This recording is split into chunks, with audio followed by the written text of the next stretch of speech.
Hello again, everyone, and welcome to Time Traveler's Coin Exchange. Tonight we're going to have episode 140 of Coin Vault Has Opened. Welcome, everybody. Tonight we're going to be looking through a roll of 1963 Lincoln Memorial Cent proofs. They are in their mint cello, cut from mint sets. So give me one second. So I got a roll of them off of eBay. There's 50 of them here. And we've had pretty good luck with these in the past. And so hopefully we will have some good luck with them tonight. I take them out of the bag now. I took one out here for the stream photo. But we'll look through them, see what the quality of the coins is, and then afterwards we'll zoom in and we will see if we can find any different kind of varieties. And then at the end we'll take a look at them all, anything that seemed interesting, and we'll try to see kind of what the quality of those coins is afterwards as well. So welcome, everybody. Welcome, welcome, welcome. It is Saturday night. Hope you guys are having good weekends. Hope you guys all had happy Thanksgiving. And I've had some free time this weekend. It has been very nice. I hope you guys all got to do something nice. Today I pretty much listed all day long, got some really fun coins, and got to put them up for sale on eBay and make videos of them before they all go bye-bye. But got I think it was a 1959D, I think, RPM Franklin half dollar. I think it's the first Franklin half dollar RPM I've ever had. Little hair on this one. But how's everybody doing tonight? Hope you guys are well. Now for those of you guys who haven't seen coins and mint cellos, it was a mint set including a nickel, dime, quarter, penny, half dollar, but these have all been cut off. They still all have the little mint token from them, and they're just attached. They must have cut everything else off of the set. And for whatever reason they didn't want the pennies, and so that's kind of where I come in. I really like pennies, and so whenever I see large lots of these I pick them up. People seem to sell them in lots of 50 oftentimes, and so I call them a roll because a roll of pennies has 50 of them in it. And I did take a look at coppercoins.com before the show, of course, and just tried to review all the different kinds of double dies.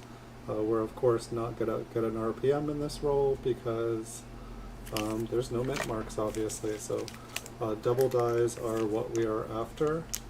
And so you can see a lot of scratches and stuff on the mint cellos. That is on the plastic packaging, the cellophane packaging, and it is not on the coin. However, things like, you know, little spots and kind of darker areas, those will be on the coins.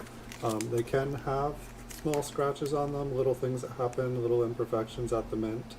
But on these proof coins, it's generally not too much damage on the coins. Spotting is probably the most, and sometimes, like that, yeah.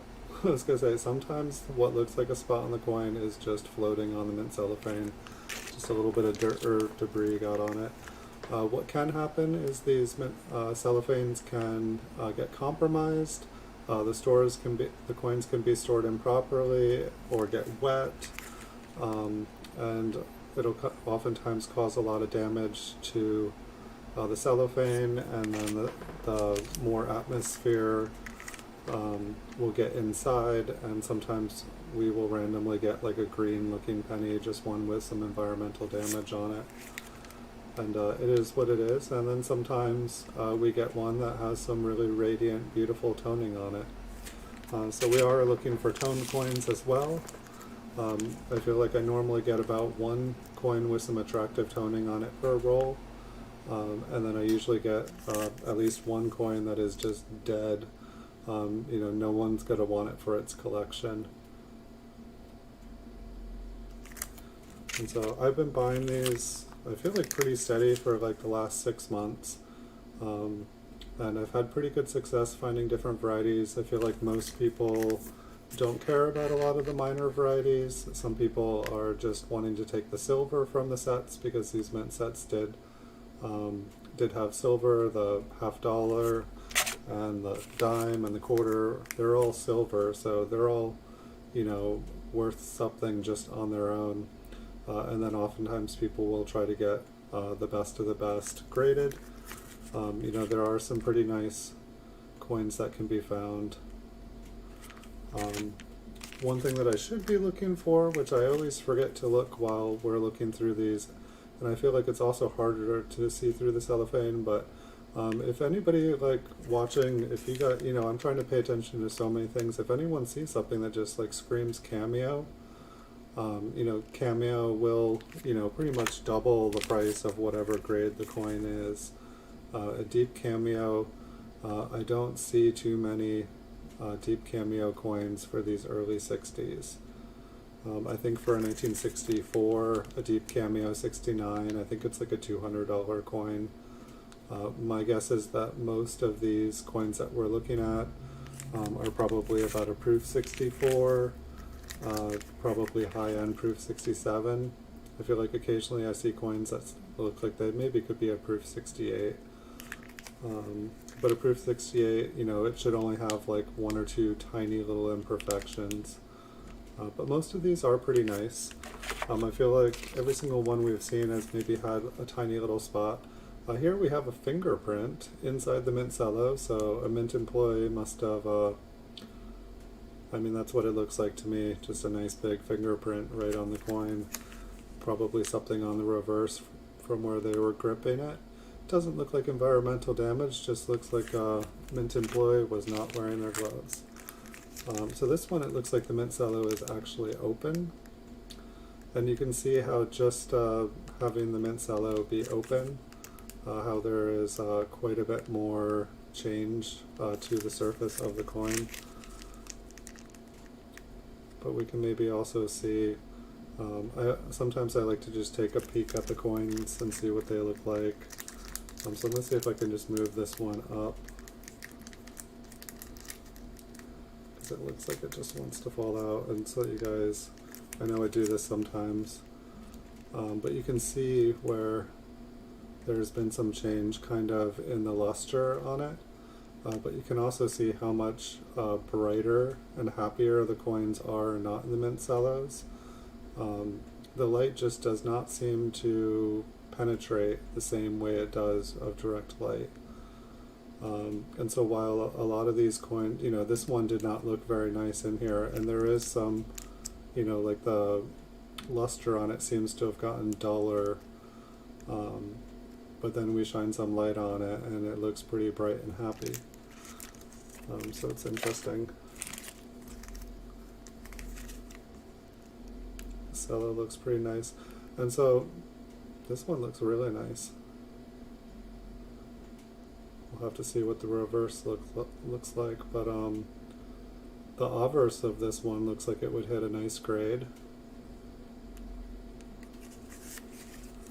What do we have on the back?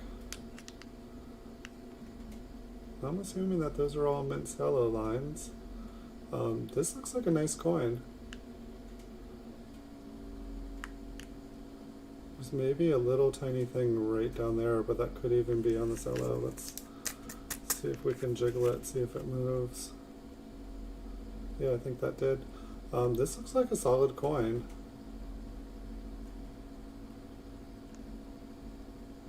It might be one of the nicest mint cellos I have seen. I mean, if this came back a proof 68, it's still like, I think it's like a $35 coin, so barely worth getting it graded. Perhaps there's something I'm missing on here. A proof 69 would be awesome. I'm not sure off the top of my head. I think it's like $100.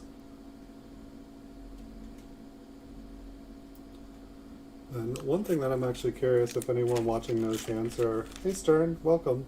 I've never seen just a proof 70 red. I don't think I've seen a proof 70 cameo, and I don't know if I've just never seen one graded as just proof 70. I don't know if a proof 70 has to be a perfect deep cameo, like it just can't get graded as a 70 if it doesn't have a deep cameo. Hello Stern, welcome. That last coin though was really, really nice. This one's got a couple little tiny spots on it, but that other one was like basically spotless, which I guess that should be what we're hoping for on every coin, I guess. It's like this one, I can see a couple little imperfections. Not too bad. How has your week been? Happy Thanksgiving, Stern.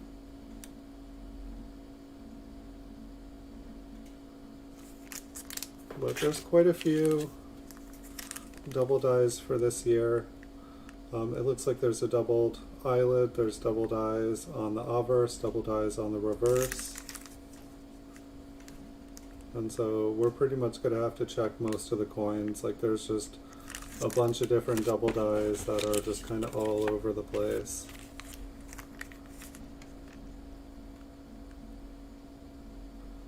Pretty nice obverse here. Maybe a couple specks right in front of Lincoln's head. Otherwise pretty nice. Couple spots on the reverse. That's like how the last coin where it was, I couldn't see anything on the obverse. It's like, yes, but what is on the back?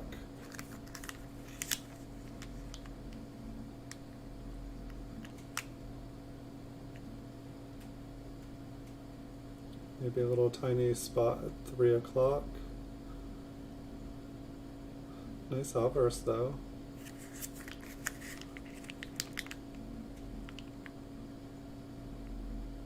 Maybe a little tiny spot inside the memorial pillars to the right of Lincoln. Maybe a little bit of discoloration in the luster, like little lighter spots.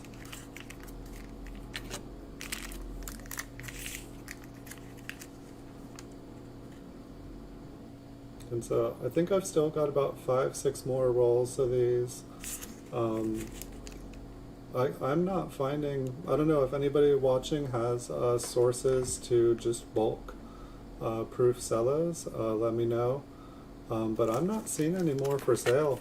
I'm not sure what's going on eBay. If some people have things set up so that they're just, you know, hey, whenever you have any of these, sell them directly to me. I know that people like to, you know, kind of get together and, you know, basically like, hey, if you ever get these, I want to buy them, offer them to me first. It's, you know, it can be a lot easier for people selling coins when they know exactly where they're going if they buy them. It's definitely a great rule. I think it was Chris at Coin Table, he made a video talking about whenever he's buying coins, he already knows where he's going to sell them.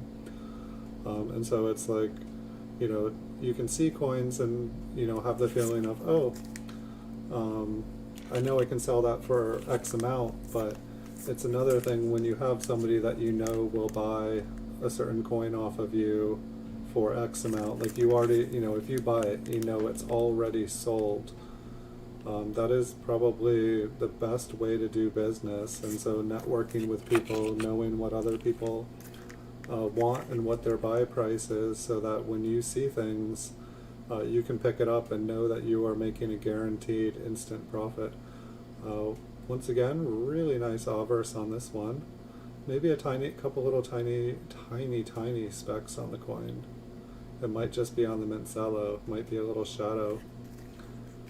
Let's check out the reverse. I feel like I see a couple little tiny spots on the coin. Very, very small. But a nice looking obverse. Hey PK Carve, welcome. Hope you had a good Thanksgiving. Welcome to the stream tonight. Welcome everybody else. For the most part, this roll looks quite a bit better than a couple of the rolls we've been going through. There is some light spotting on some of the coins, but I don't think we've ran into a super environmental damaged coin. I guess we had the one coin that had a pretty mean fingerprint on it. no roll is perfect.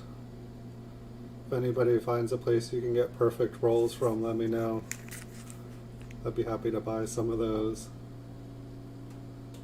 But I have to imagine if someone has all perfect coins, you know, they're going to go for a little bit more.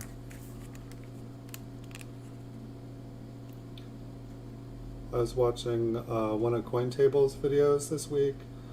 He had, I can't remember, I think he got like 80 1965 special mint sets, like still sealed in their boxes in 10 packs. It was a pretty impressive video. If you guys haven't checked out CoinTable's videos, he has some pretty impressive. Maybe I should talk to him. It sounded like he just got 800 1958 proof sets. I think he's already cut them up. I was asking him questions and he said that it's already cut up. Probably make a video out of it in the future. But it's I've never seen 800 proof sets of the same year, especially a wheat cent, all in the same place. I don't even think I have 800 proof wheat cent for 1958, let alone the complete proof set. It's pretty awesome. I'm glad to hear it, PK Carve. To many, many, many more. This one's got kind of a pastel color. I don't think it's going to come through on the camera here. I believe that spot is floating. Yes, it is. Looks like you can see how the lines on the mint cellos kind of have darker. It looks like there's been a little bit of environmental. There's a little bit of environment in that cello.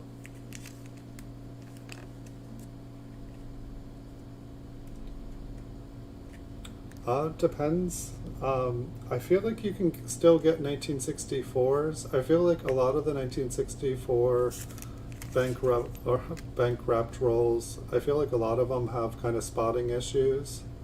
I feel like a lot of the ones from the 60s, but if you have a nice clean roll, there could definitely be some possibility. I can't remember 1964. Are they Philadelphia or Denver?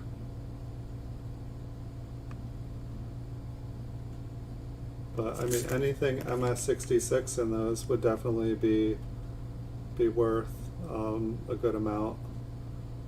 I can't remember off the top of my head, but I'm not even sure if I have 1964s.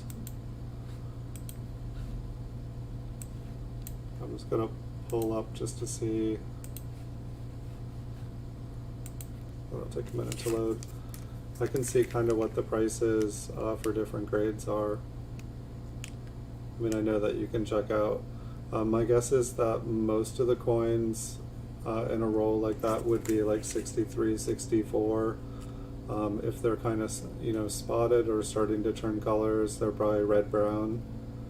Almost all of the like original bank wrap rolls, which I haven't gone through a ton, but most all of them that I've seen from the early 60s are like pretty spotted.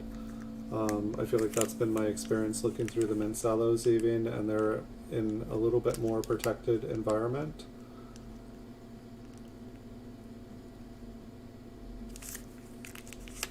But there's definitely a market. I mean, the easiest way to find what the value of a 64 original bank wrapped,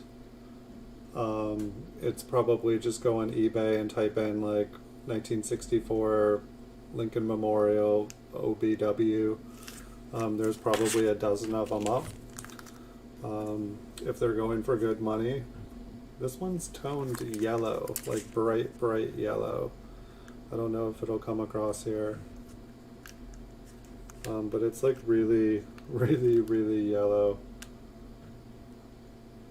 I think the reverse might show up a little. Ooh, I wonder if this could be cameo.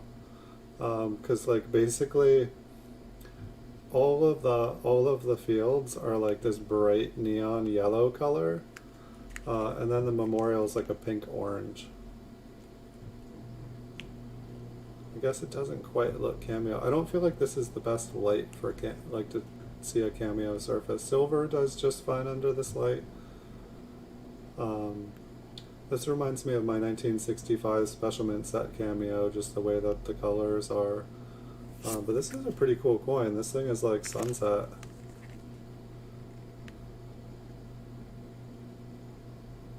Like a red stripe on his shoulder. Nice. Well, we got the one really nice stone coin in here. Okay, let's go for two, shall we? Sometimes it almost feels like this seller plants one really nice stone coin per pack. Because I feel like I normally get one. I feel like when I first started purchasing from them, like I would get like a few, but I'd also get a few of the worst coins I've ever seen. So it's like you get lucky on a couple and you get stuck with a couple.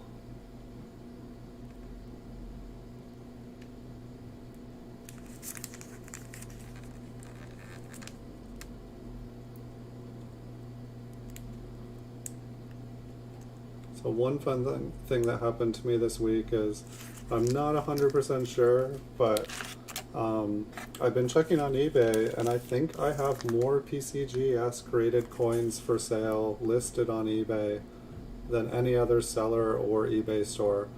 I'm sure that there's other sellers who probably have like entire like warehouse full of coins, but they don't have them listed on eBay.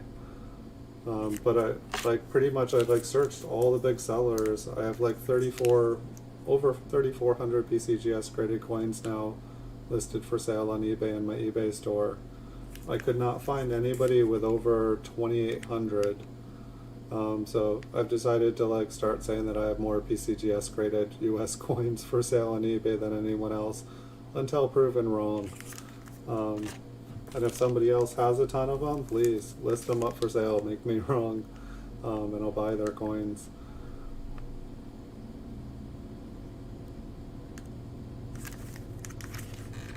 I think we also got to 5,800 PCGS coin videos, which was fun. And I think we're not far away from 5,900 PCGS. Feels like a lifetime ago that I got to 5,000. But I'm going to hopefully be able to do another 5,000 videos for you guys this next year. I never see any coins for sale on Amazon PK Carve. It seems like 99% of things that are listed on there, they all say out of stock. And then the prices are just crazy. Like if you think some of the prices are bad on eBay, the prices on Amazon just, it's like I feel like things would sell really well there, but they only let select people on there. I don't know, part of me like feels like giving Amazon a try. I used to sell on there a long time ago, but then they changed rules. And I found it too difficult to manage one inventory over cross platforms. Like it seems like whenever I do that, I would have the same item sell nearly instantaneous. Like somebody was trying to like get me, they would buy it at two different places so that I couldn't fill the order. And neither Amazon nor eBay likes that at all. But coins that I have multiples of, like, you know, over 10 or 20 of a specific date or mint, I could probably like start selling on multiple ones. But no, I don't buy anything off of Amazon as far as coins. I probably, no, every time I think, oh yeah, I'll go there, maybe there are some. I think I went about 3 months ago and I was very, very disappointed. Amazon really likes things that there's a million of. They want replenishable stock. And coins, maybe like American Silver Eagles, replenishable stock. You know, someone can have 1,000 and they are all the same. You know, Amazon, for whatever reason, has not tried to, you know, become the master of unique items. They just seem to leave that to eBay. Maybe sometime in the future, Amazon will decide to, you know, try things out. This one actually looks pretty nice. I'm trying to see any spots. I feel like I saw something on the coat, but I think it's on the mint Cello.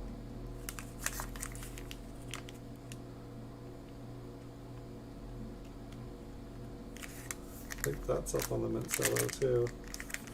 There's like a weird thing up in, yeah. I think there's something like right there. Maybe some weird little, maybe not perfect. You don't even, yeah. I think I still have one, but I barely use it. All the things that I end up going there for are things that there's just a million of, and I just end up getting overwhelmed. Like, unless I know exactly what I'm going for, I just, like, trying to buy a camera or trying to buy, like, an electronic, you just get bombarded with, like, 10,000, and you want the best thing, but you also want the most affordable thing. I end up doing a ton of research, and then I just get burnt out. There's definitely just a little bit of debris on these mint Cellos. Like, there's two little tiny spots on this obverse. They're a pretty nice looking coin. Yeah, there's definitely like little tiny, there's like some sort of dust, little dark things that were in this pack here. Alright, so let's pop these out. And we can zoom in and go through these. And let's find something fun. Maybe we should look at something fun before. I don't know how many people were watching my videos that I was making today.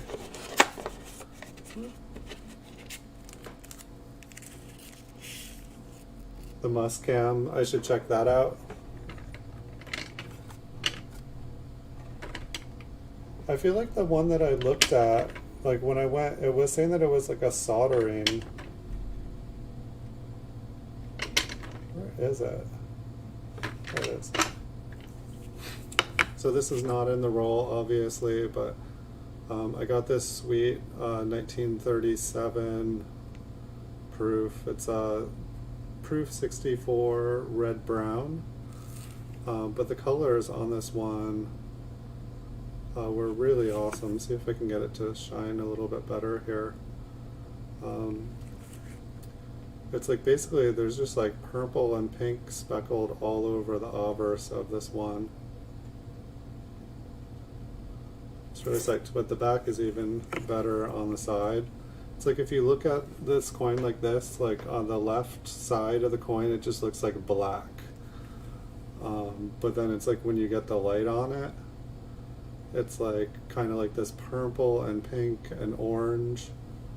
And then like that corner up there, it just gets to this like kind of like silver purple color. It's a really fun color on this coin, but I think for the like 1937, I think the mintage is only like 5,000 something proof sets. So it's like only, you know, if all 5,000 of the wheat cents from that those proof sets still exist, like how many of them have cool colors on them like this? I was really psyched to pick this one up. This one's going in my registry set. I put it up for sale on eBay, but I put it at a ridiculous price. So I'm gonna be the custodian of it for a while. Excuse me. Oh, that's a good idea to have a protective layer in front of the lens. But I was really psyched about that proof coin. I wish I could still get like proof mint sets. So yeah, let's zoom in. Is this the nice one? I want to put it off to the side after, because there was one in here that was just outstanding.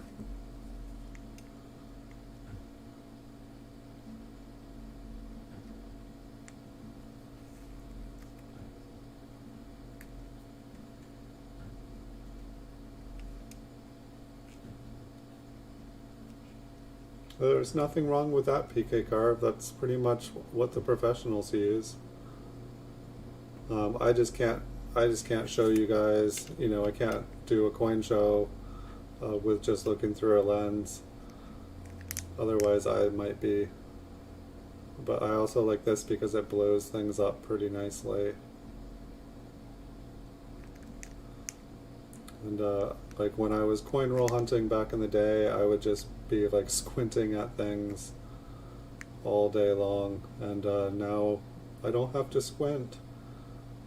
But I definitely saw on eBay right now, if you go to like just like the cheapest microscope, like basically it looks like China makes like $15 USB microscopes. I haven't tried one yet, but the resolution looked like they were better than this Dino Light cam.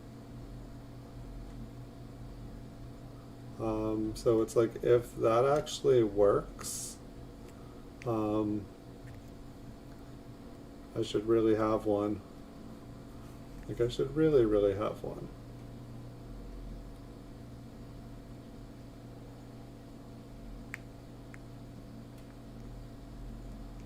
Yeah, I feel like I've been having a really hard time with the notch double dies. Like I'm just not like I don't, it's either dumb luck, but it's like you see how there's like a little fuzzy thing on the mint Cello right on the corner. It's like every time I'm trying to like see a corner or something to check to see if it's like a notch, there's always like a little fuzzy thing right above it.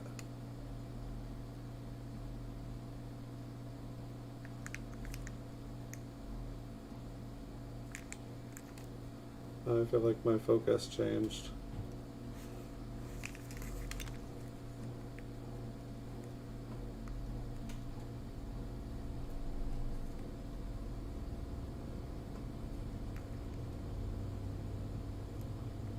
Well, we're just looking all over tonight.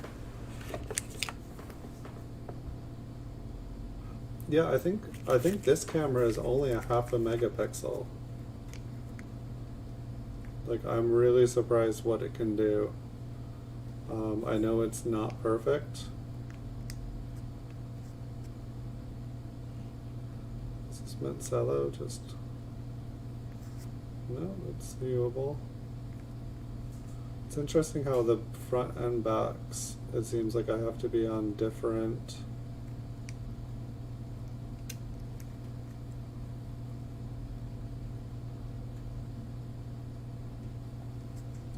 different zoom lengths.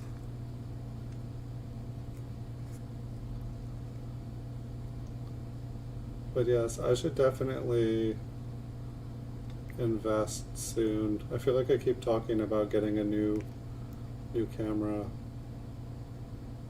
It's like I found a better one, but then I couldn't get the price I wanted on it, and so I kind of gave up.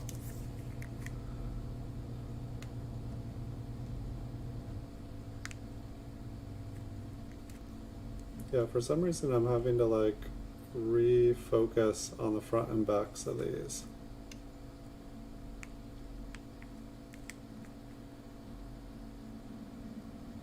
I feel like this should be more clear. It might just be the mint Cello. It does look like it has pretty big lines.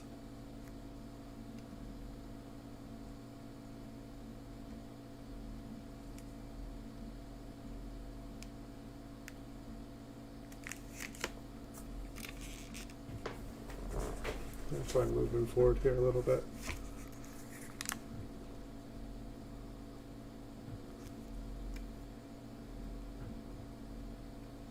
Yeah, I think the back of this one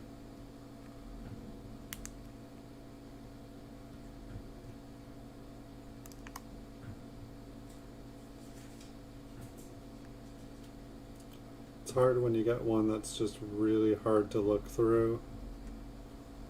And then it's like you go to the next coin and everything is just fine.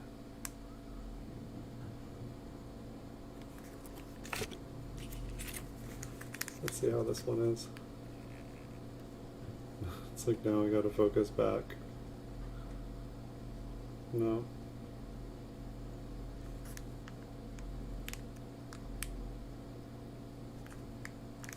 Let's try moving around in here.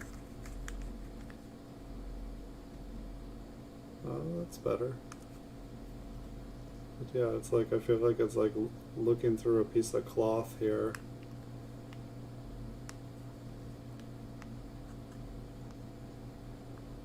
It's almost trying to make that Y look doubled just because it's separated.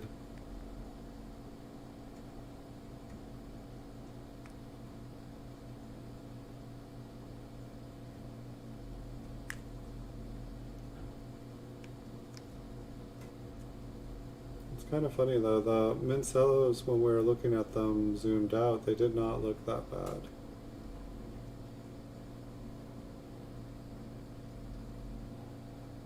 And on some of these, it just seems like it's easier to actually look at the coins, not as close. Let's try that. So I mean, technically, we should be able to see anything.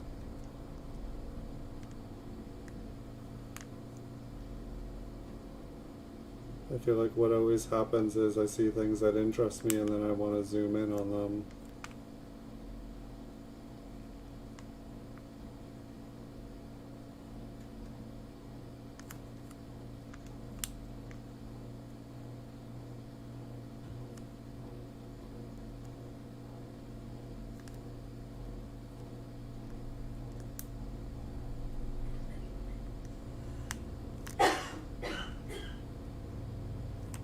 It's like this S here, the way that it looks like there's a line going right through the middle.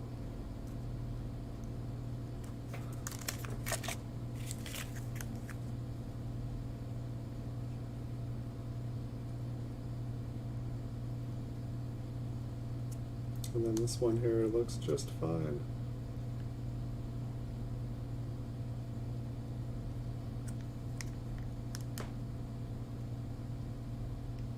A little bit interested in that top loop with a 3.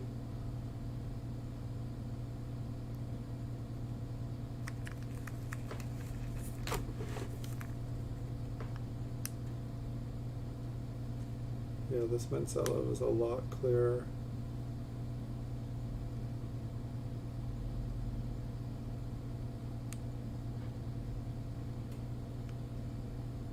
Hopefully the reverses too.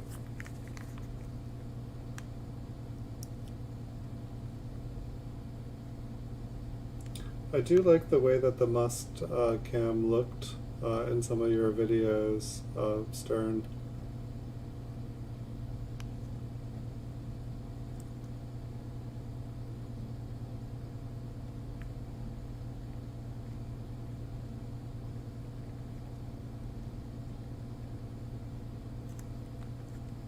It's like I like how on a lot of the other cams, how like I feel like it's almost impossible for me to see die scratches with this camera here.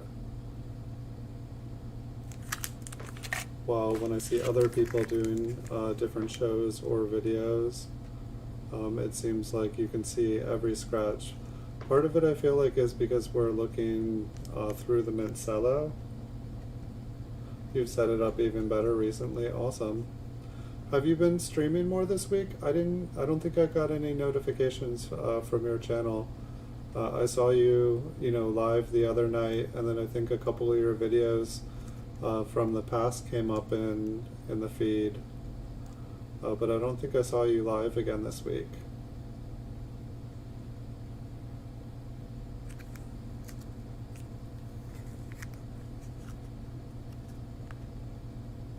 Yeah, proofs can definitely be difficult. I feel like I've had better periods of time photographing proofs, and then I feel like I've gone backwards at times. Let's start back over here. It's easier for me to move this way.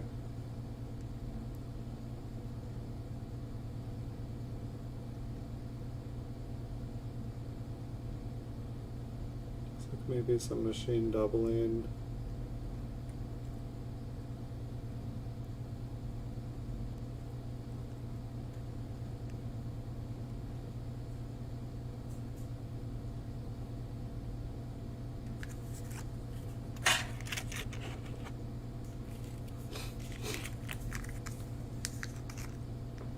Okay, so you're out of hours for Streamlab.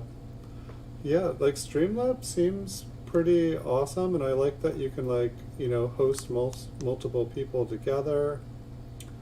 Streamlabs is pretty cool in a lot of ways, but it's that thing that kills you, like, where you only get so many free hours, and then you basically have to pay a bunch. I feel like their pricing plan was just too much. I feel like they would be way more popular. There was like a ton of people using it a year ago, and I don't feel like I see it anymore.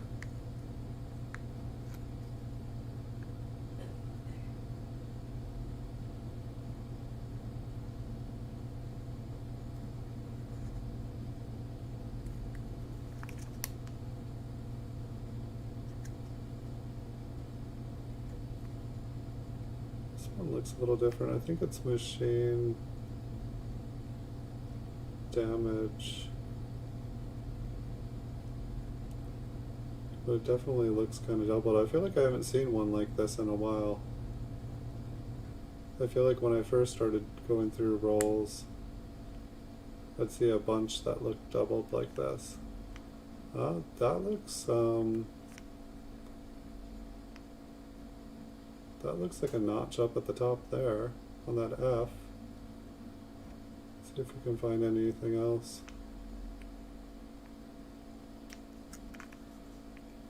What's that? And that Cello has like a weird line going through it, unless that is the coin.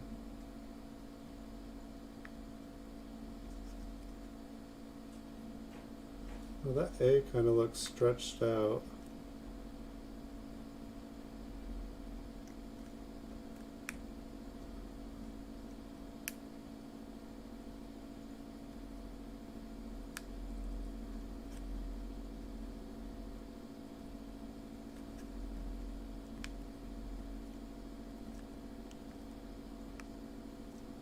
Is it just me, or do these all look like a lot wider? I feel like this looks like that one where the R is supposed to have like a notch down on the bottom of it, like right there. I don't know if I'm seeing that though. Now let's check out the bottom.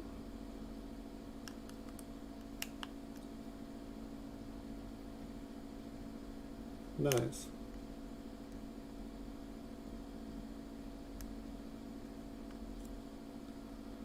I don't know, this one looks like it has machine damage on it, but then at the same time,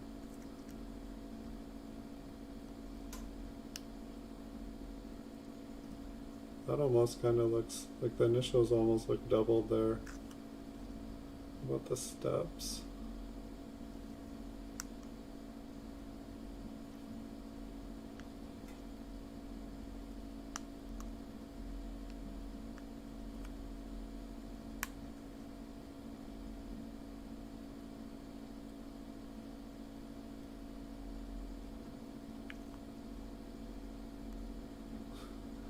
I don't even want to focus. That A looks like there's a notch at the bottom of the A.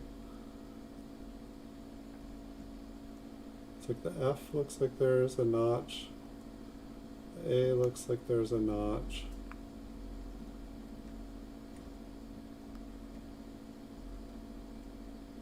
And it's like these look like they're like, some of this looks like it's wider.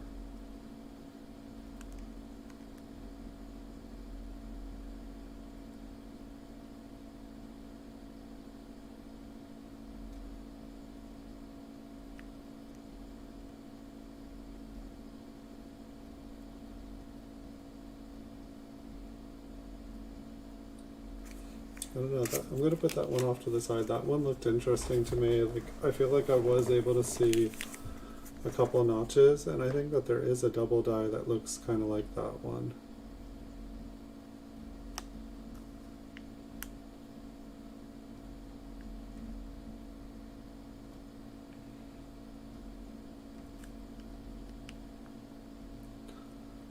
I feel like at some point it would probably be worth taking some of the ones that I just can't quite see through, like take them out of the min cellos. Like, I can't see through this at all. But at the same time, then they're totally susceptible to the environment. You thought that one was a winner. I thought so too. It started off looking like it was very machine damaged. And I've seen another one here will probably help. Just be able to compare.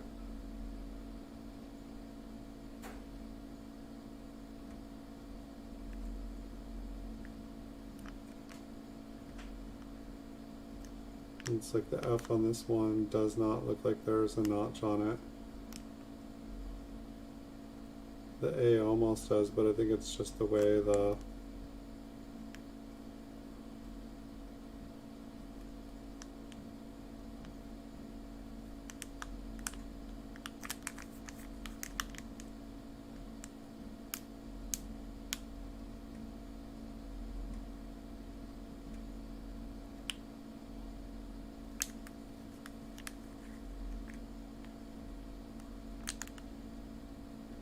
oh, maybe that doesn't help. I like kind of like pulled the edge of the cellophane down to like try to smooth it off. I'd never done that before. It almost seemed like it worked for a second.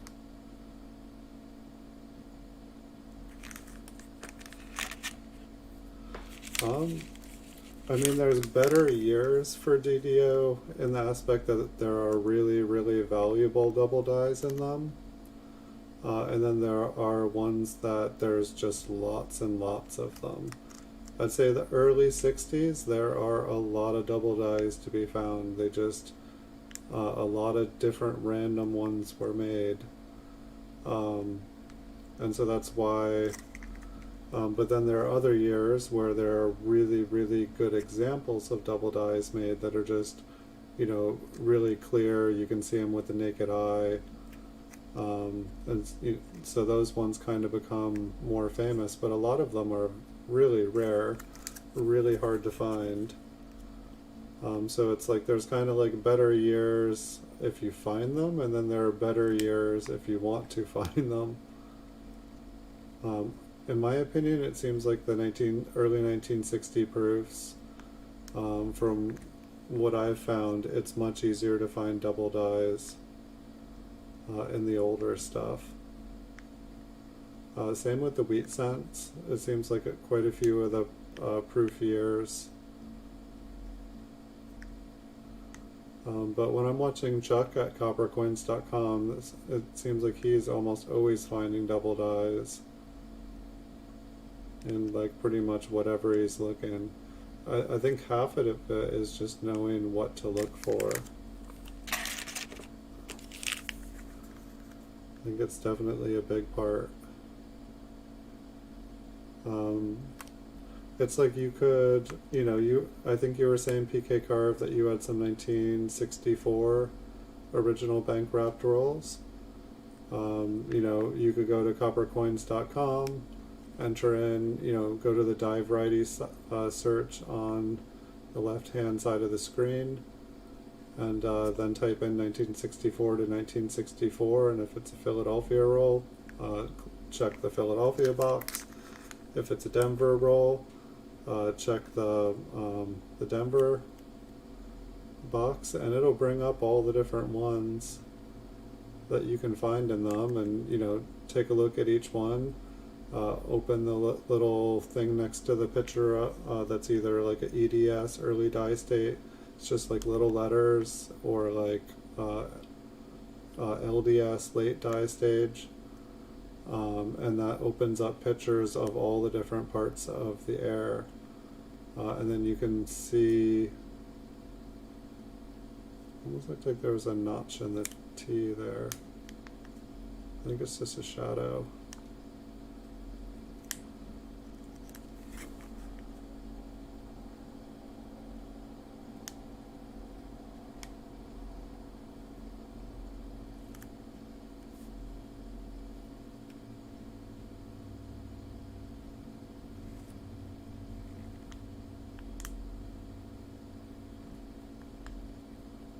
Some of these mint cellos are just really unforgiving.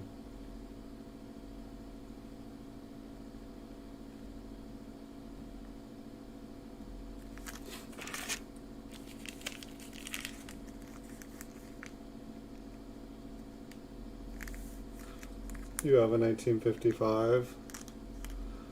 Is it like the whole thing is crazy, crazy doubled, or is it just like a double in like 2 on the last 5?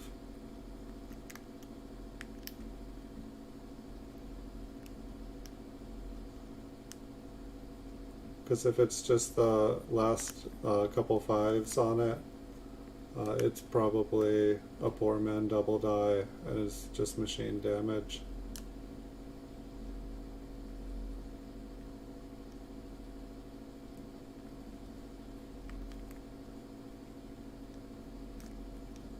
And I'd want to say like all of the anything raw has already been found and graded. Just because people have known about 1955 double die for like what, like 75 years. It's not like people are just finding them in their pocket change anymore. If it's raw, it's probably not real.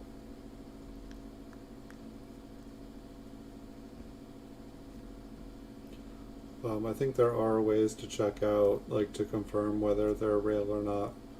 I think if you're able to get up close, there's certain die scratches. There's like certain parts of the coin you can check that if it's real, it'll be there, and if it's not real, it won't be.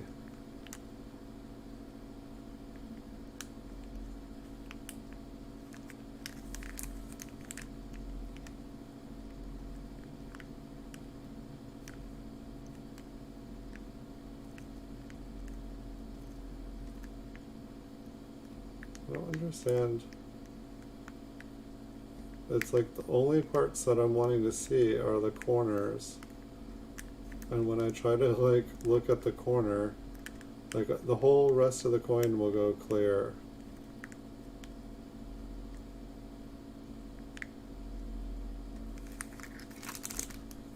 And I guess I can see some sort of damage on the mint Cello, but still I feel like I should be able to get a nice clear look on the corner, and I just don't get it.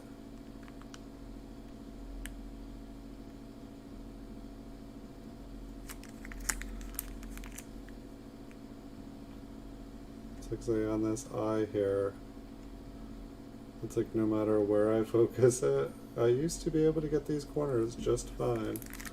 Makes me think it's just the mint Cello.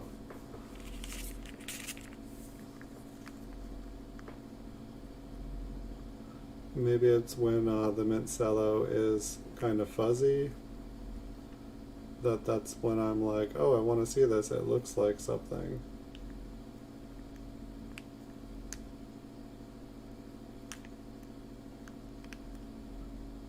This one obviously has some environmental damage.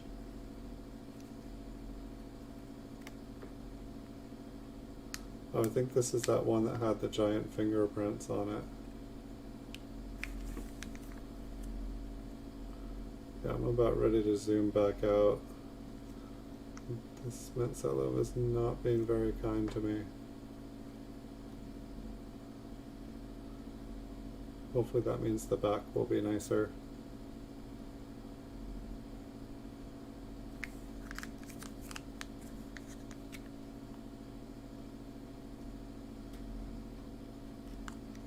Well, at least it looks like we found one in here so far, so that definitely means that there's a possibility to find 2.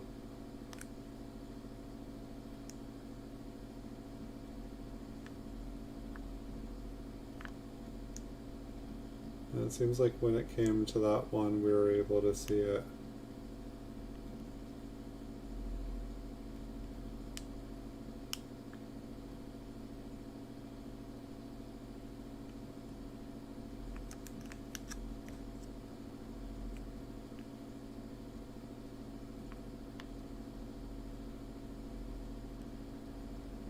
I wonder if it's the way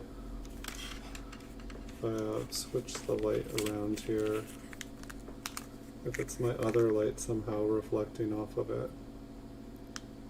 Kind of hurts my eyes, but let's check this out. Just because I feel like some nights we have way better look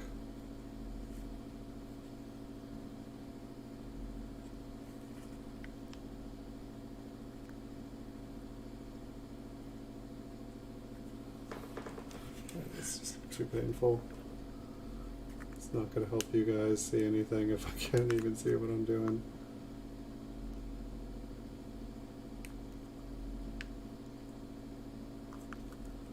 I'm checking the eye because there are a couple doubled eyelids.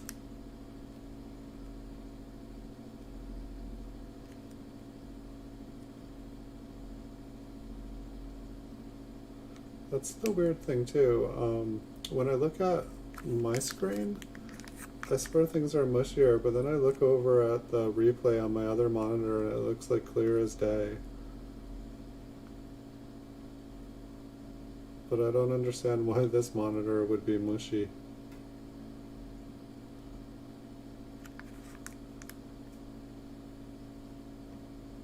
So if you guys ever feel like you guys see anything, feel free to let me know. Sometimes I feel like my screen is looking a little mushy here. But it's funny too, because this one should be way better quality than the other monitor playing the replay. So go figure.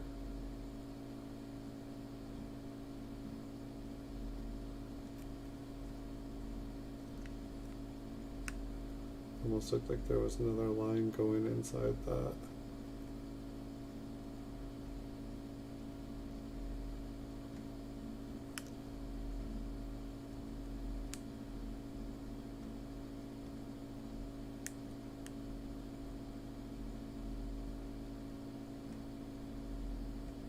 I'm totally watching over there for a second.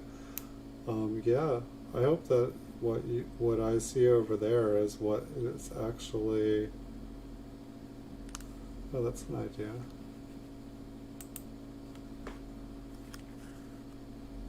Interesting. So I was in the microscope view because I figured that's bigger and it's clearer, but I just went out of there and I went back into OBS. And yeah,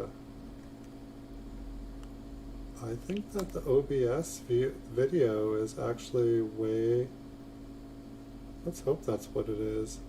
Because I started using the other one because the screen is bigger, so I figure, oh, but I think it's showing me, I think it was showing me everything in a lower resolution.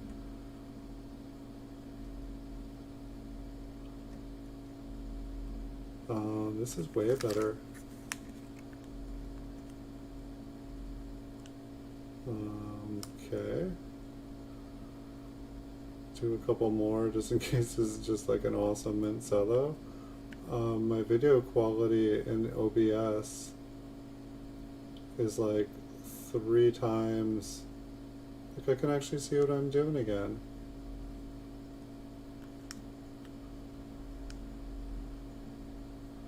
Alright, we have a lot better chance of finding some double dies now, guys. This is like clear as day on here. I feel so dumb. I had no idea. Like, the other one must be like a super lower resolution. It's like I need glasses and I just put them on and I can see clearly now. Wow.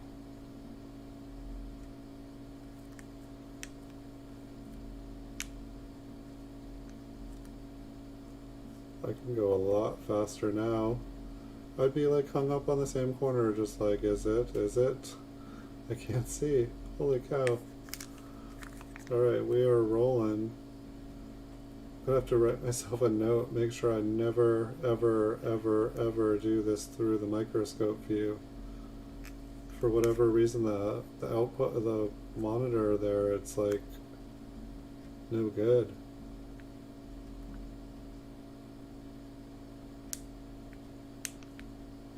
I don't even know how many episodes I've been using that. I just thought it was better. So not. Well, at least you guys have probably been seeing the better output though, because now I'm seeing what is being broadcasted, and this is way better. It's not perfect, but it's way, way, way, way better. It's ridiculously better.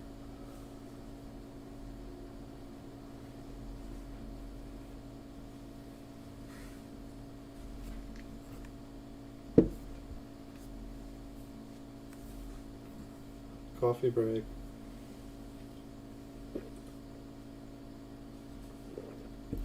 You saw it here first, guys.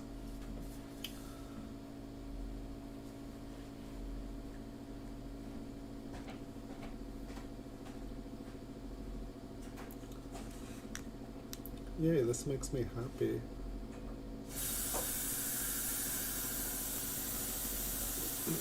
It kind of makes me wonder how many double dies I missed in the last couple episodes, though.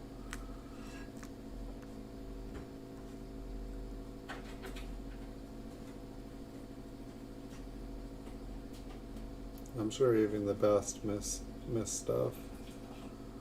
I just want to look at that last one again.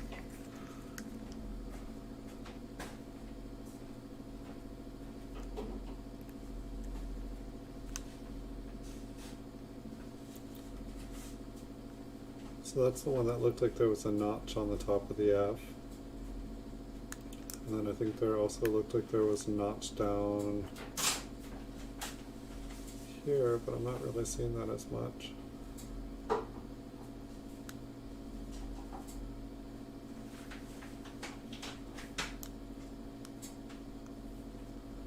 I do feel like I see a notch on the top.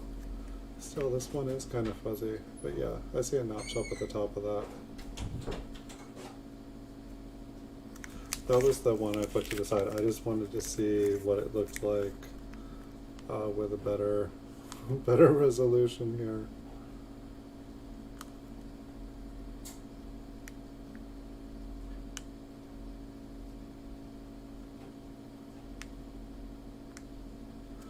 Gosh, I'm still wanting to start sending coins in to get graded and then get like a bunch of coins back way lower than I thought they would and have all my dreams crushed. I'm just starting to get jealous of watching all these people send in coins and getting back some awesome coins. You know, I know that most of the coins probably on here are not worth sending in. But I do feel like one coin in this roll was definitely looked good enough to send in my opinion.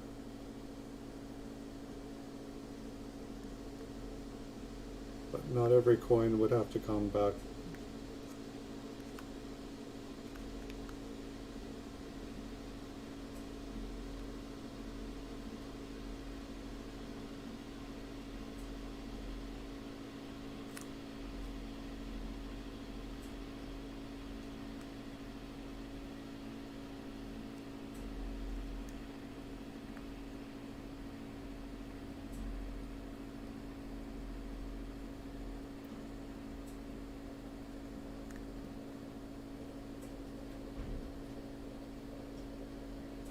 I think this one is just machine damage.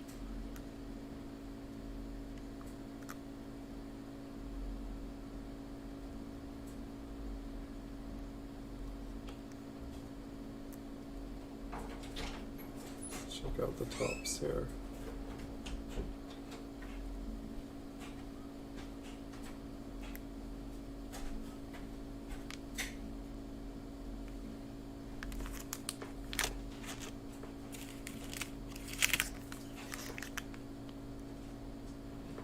I don't think we've seen anything interesting on the obverse.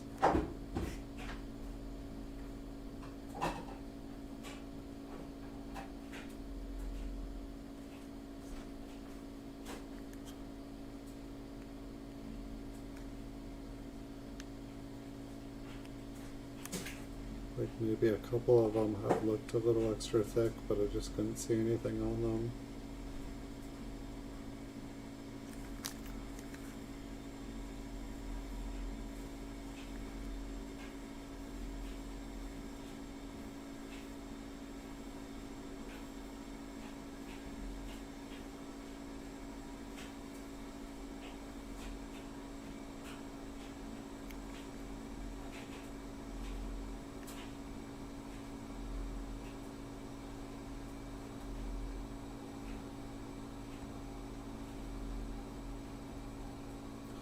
Yeah, I feel like I can look at these so much faster now.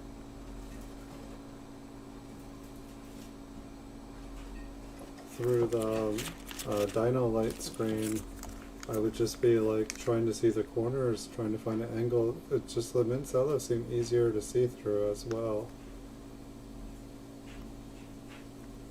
I mean, maybe we had some tough mint cellos in the beginning there, like this here. Let's move that.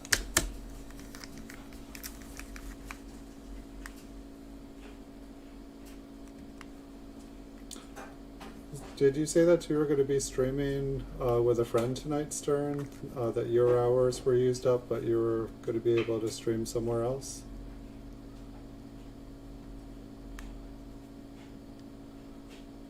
Do let me know if you're going to be live so I can check out your stream.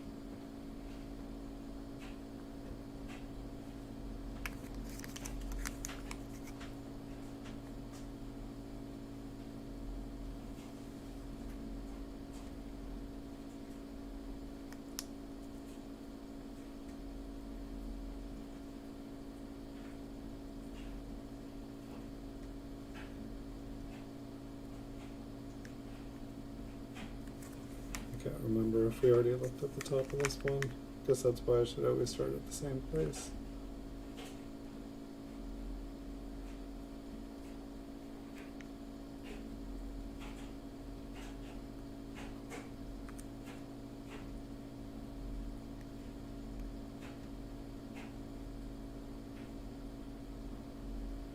This one is glossy.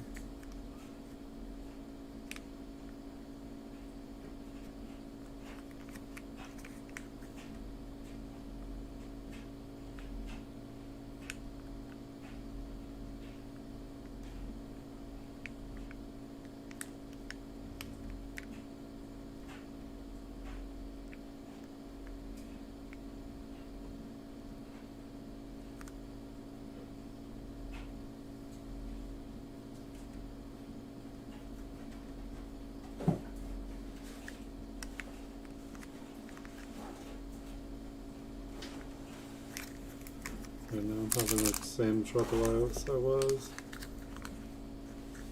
See if it was just the cello.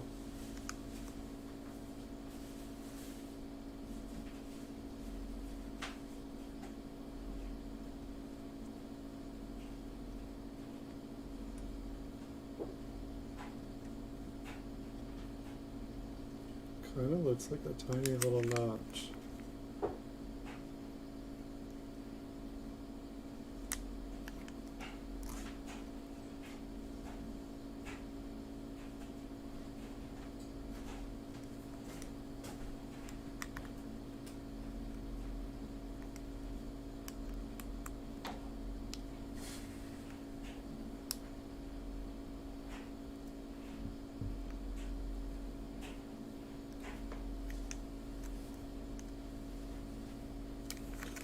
I'm lost.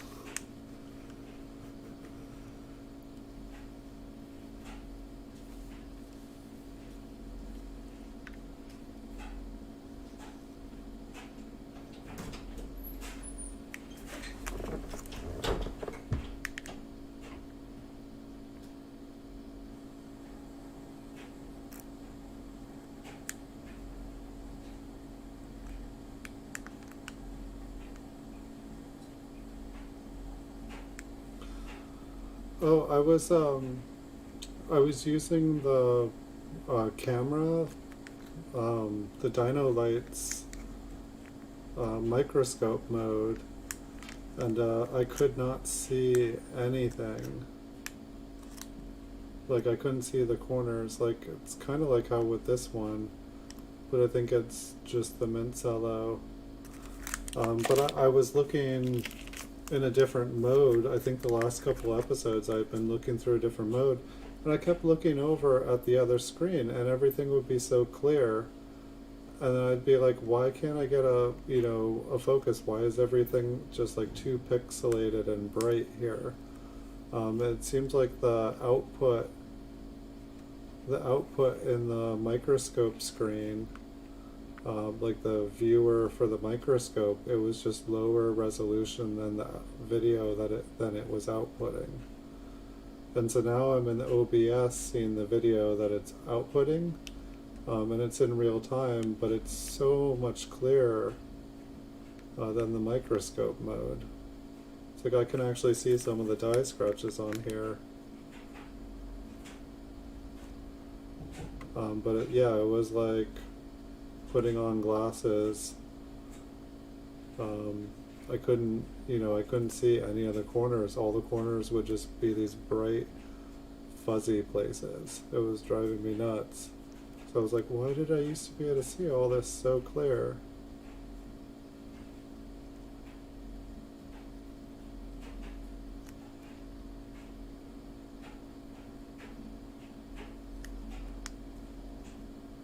And sometimes it happens again, but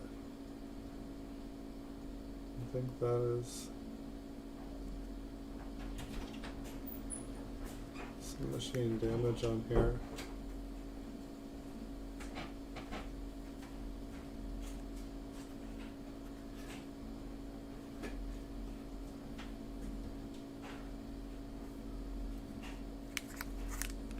Accredited coins, welcome. Silver Scorpion, welcome. Thank you, Silver Scorpion. You're about to be on buy mode. I've been wondering where you've been at. That would be awesome if you went into buy mode. eBay would get thoroughly rocked. I think I saw today accredited coins. I was trying to check. It looks like I have more PCGS graded coins for sale on eBay than any other seller or store. I was like, whoa, how did that happen? But nearly have 3,500 PCGS coins listed. You will be unstoppable, accredited coins. Yeah, no, I think I saw you're down to about 1,300 PCGS coins. I was just looking at your listings a couple days ago, and I was like, dude, he needs to list some more stuff. Like, if you just listed a few coins a day, you would have twice as much sales.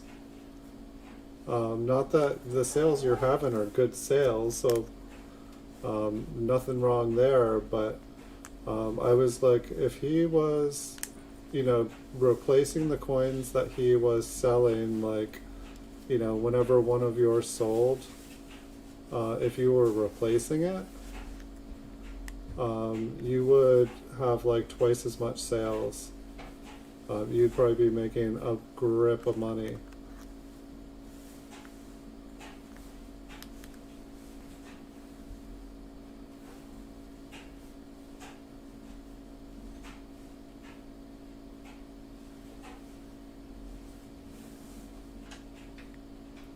Right? You should get the conveyor belt up.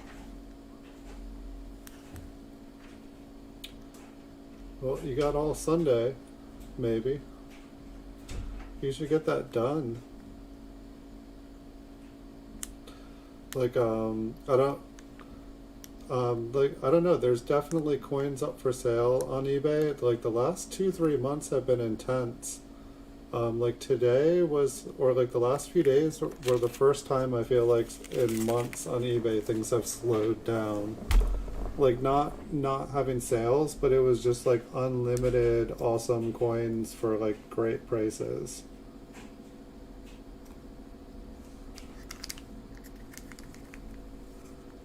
But supposedly, at least in the past, December has been like just an awesome month to buy coins on eBay. Like, it seems like people just keep putting up better and better and better coins, and that you think you're getting the best deals, and then all of a sudden there's better and better ones.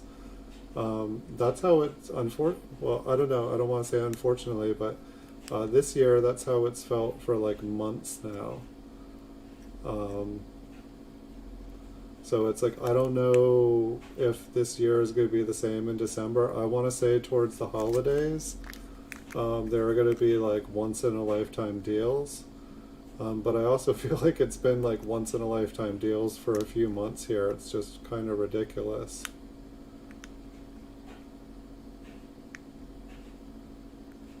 But I would definitely say things feel like once in a lifetime opportunity, maybe twice in a lifetime. It's just, usually we don't have such a hard hitting thing on the economy here.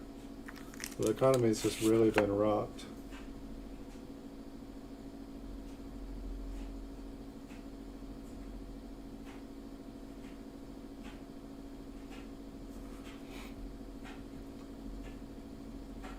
I have my accountant, I give my accountant my number, or my tax preparer, I give them all my information and they're able to do everything for me.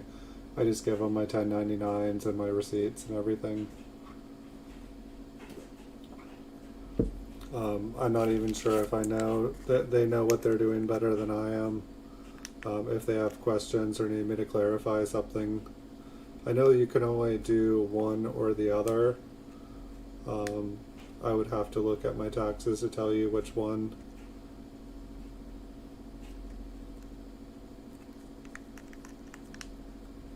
I don't want to say I'm doing one and then on my taxes it's the other one, because honestly I don't remember. I just file, all my stuff is filed under a Scheduled C. I'm just a small business that is really, really, really starting to grow. Like this year has definitely been awesome. Yeah, this year I probably am going to need to have a conversation with my tax preparer and try to figure out what the next step is here, because I feel like I'm really starting, stuff like the more stuff is, the more complicated things feel like they're going to get. So I want to make sure that I'm a step ahead of it, so I do everything right. I believe once you choose one way, it's not that you can't change. It's just the government really doesn't like it if you change. Like, it makes their job much harder. So they're likely to kind of grill you if you switch. Like, if you do one thing one year and another thing, they're going to hate you. It's going to be trouble. I would say keeping things as simple as possible is probably the best way to go. And I mean, like, yeah, I would just choose one. I mean, if there's one that you do already with everything else, it's probably easier. But I feel like, I can't remember, I feel like they've taken away like tons of deductions and stuff. I feel like, and there's just like random, like I feel like taxes have changed a whole bunch in the last 4 years.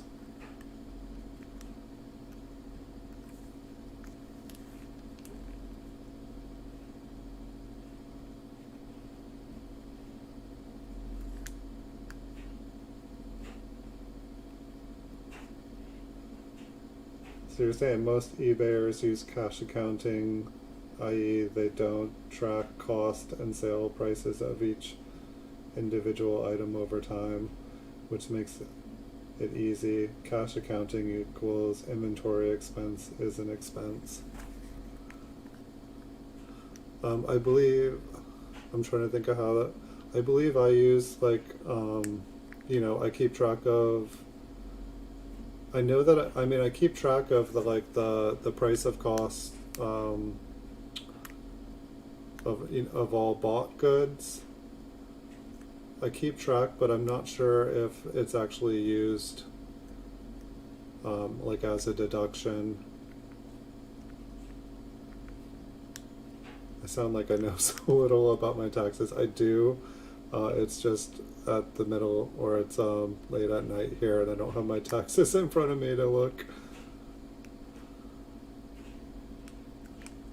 I mean, it's like, I guess it's like, this will be the first year doing my taxes where things actually, like, I think my sales are like 5, 6, 7 times higher than they were any year before this. It was like pretty much like my taxes the last few years, it didn't even matter how much I was making, because all my deductions were like way more than I actually made.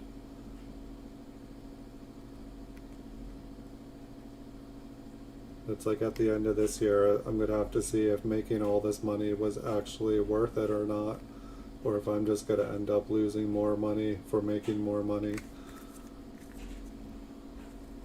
There's only one way to find out, though.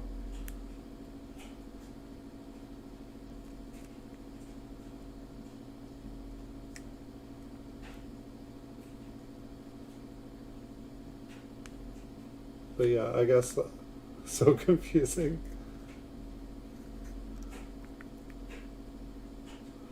Well, it's weird because like I keep track of what the costs that I purchase everything for. I keep track of, you know, how much my eBay fees are, how much my shipping fees are, you know, all the different things that are fees.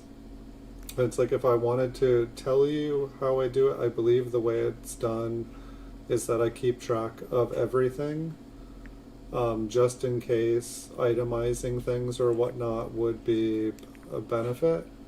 But in the years past, I haven't made enough money that I needed any of the deductions, and so asking for all the deductions that I was eligible for, I just didn't even make enough money. Like, this is the first year, like my sales are like pretty much up 1,000% this year, and so this year I'm gonna need, you know, all my information to make sure that everything that I'm, you know, doing things the best that I can.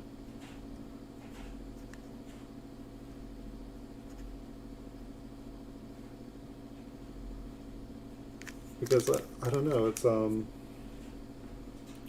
yeah, I keep track. I mean, keeping track of it's just good because then you have all the records, you have all the information in case you ever need them.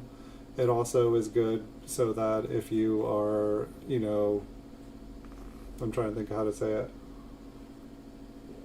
Keeping track of what you've had, what you bought, and what you've sold, how much you've bought them for, how much you've sold for it.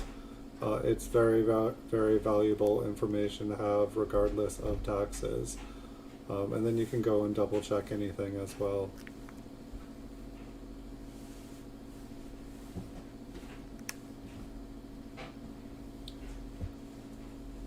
So what's your plan for buying? Oh, we're taking over eBay this year for sure. I think I have 1 in 35.2 of every PCGS graded coin for sale on eBay this year. Probably by the end of December I'll be below 1 in 35. But as far as I could tell, I have more PCGS graded coins for sale on eBay listed. I'm sure there's people with like a whole warehouse full of coins, but they're not listed. And maybe they have some turbo lister program where they can just list it by pushing a button. It's all automated.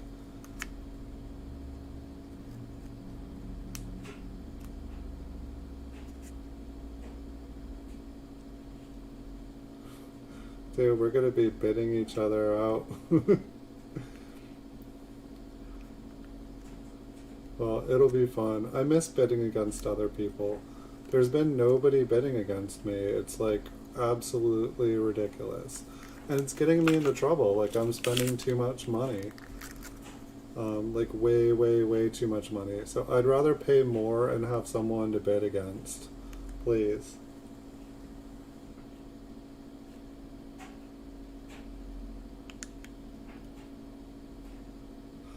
Yeah, there's definitely like small areas.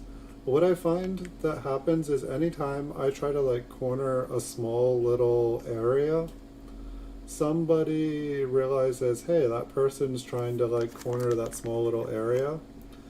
And so it seems like a bunch of the graders will just like grade a bunch of coins just to like kind of flood the market on those, to like kind of like, I feel like there are people with a lot of money and they're just able to drop a ton of money into an area and then put stuff really low. And so they'll see somebody kind of with a monopoly on an area and they'll just flood the market in that area and make it so that, you know, if the person wants to sell off their stuff, they basically have to sell off all their stuff on a loss, which is just crazy that they're able to do that. But they'll just keep like dropping more inventory lower and lower and lower, and then you're stuck and you can't move your stuff.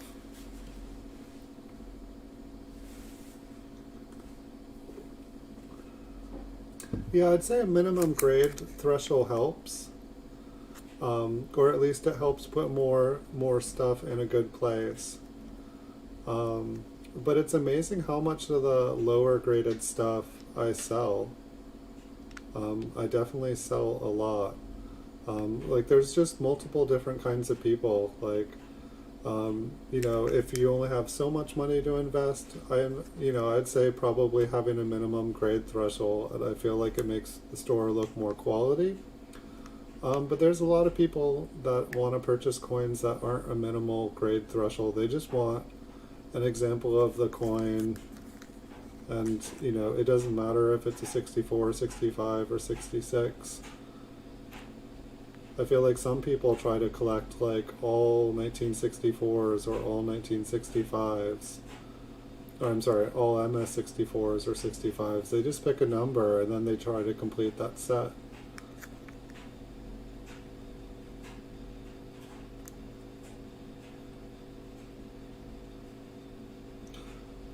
Yeah, I keep having the cheapest and then I keep raising the price.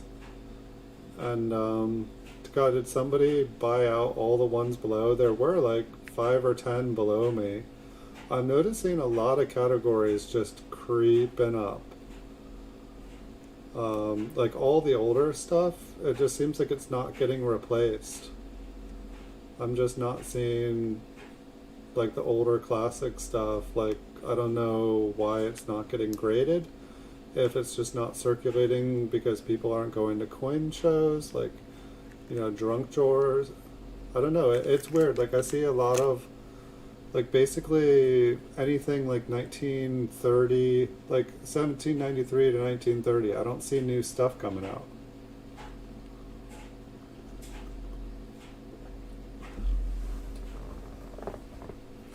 Yeah, all the solid graded large cents that I have, it seems like I'm getting a lot of offers on them. I feel like I'm almost sold out of Indian head cents. I'm just not able to replace. There's no. I think I won an Indian head cent, a mint state one this week actually. I think I actually have one incoming.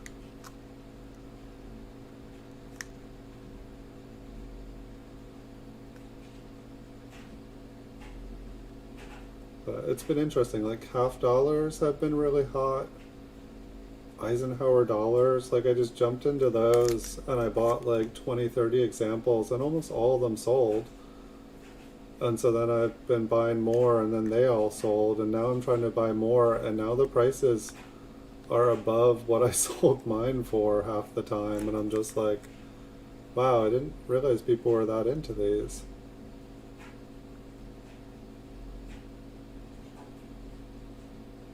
Nice. I got a pretty sweet looking 1937 in today. It's only MS64 red brown, but it's like awesomely toned. I was so happy with it, I actually went back to their store and bought a 1938 because I was like, you know, oh, do they have more like this? And they did. They had another toned one. I think this one is like that other one.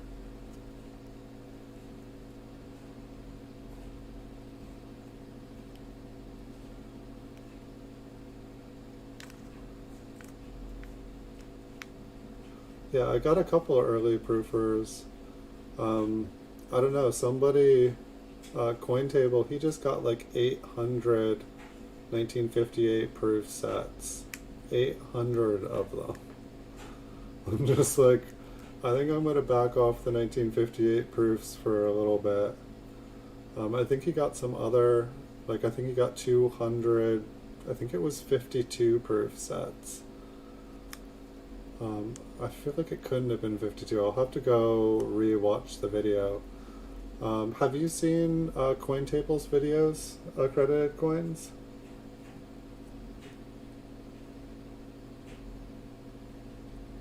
If you haven't seen his videos, I don't know if you'd enjoy all of them, but yeah, 800.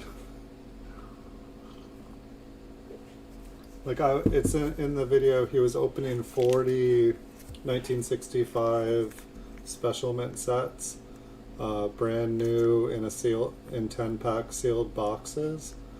And then he was talking about different stuff, and I was like, wait, what did he just say in there?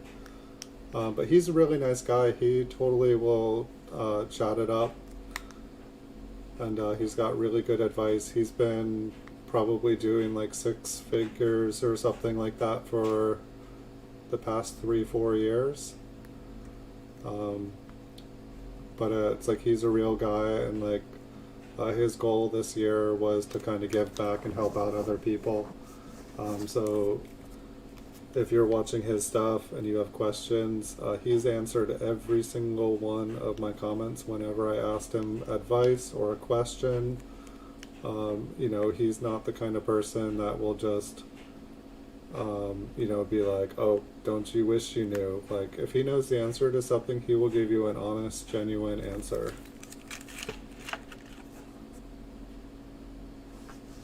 He's been doing content weekly now. He's on. I feel like I checked his Instagram, and I feel like he's only doing it on YouTube now. So if you don't have him on YouTube, check out his YouTube account. He's trying to grow his YouTube channel. He's already broken 1,000 subscribers in the last couple months.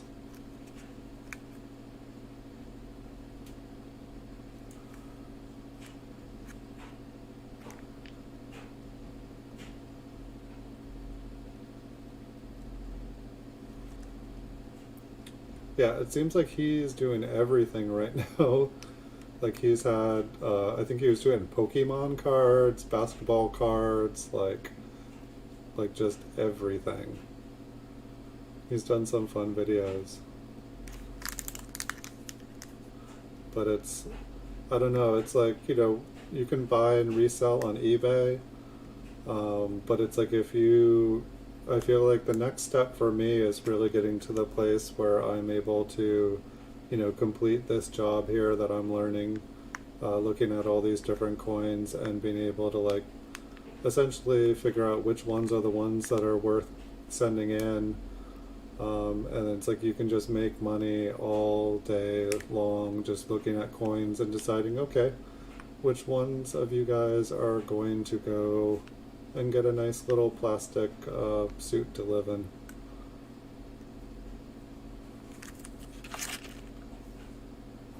Yeah, he loves his Kennedys, but for the 1965 special mint sets he was going through, he went through 40 of them. He was looking for the Kennedys, but he was keeping an eye out for a cameo Lincoln set, and it looked like he found a really, really sweet one. My guess is probably worth $1,000 and paid for all of those 1965 sets. If he had 40, he said he paid 15 a piece. That's $600, I think. Just that one penny paid for it, I am sure. Who knows? It might have even been nicer than that. It was a nice looking penny. Like, and I'm looking, you know, I'm watching a video of it, and it looked awesome in the video. But that was one of the interesting things too about that video of opening the mint sets, is they were sealed in the boxes from the mint, and when he opened all those mint sets, they were not glued shut. They were not sealed.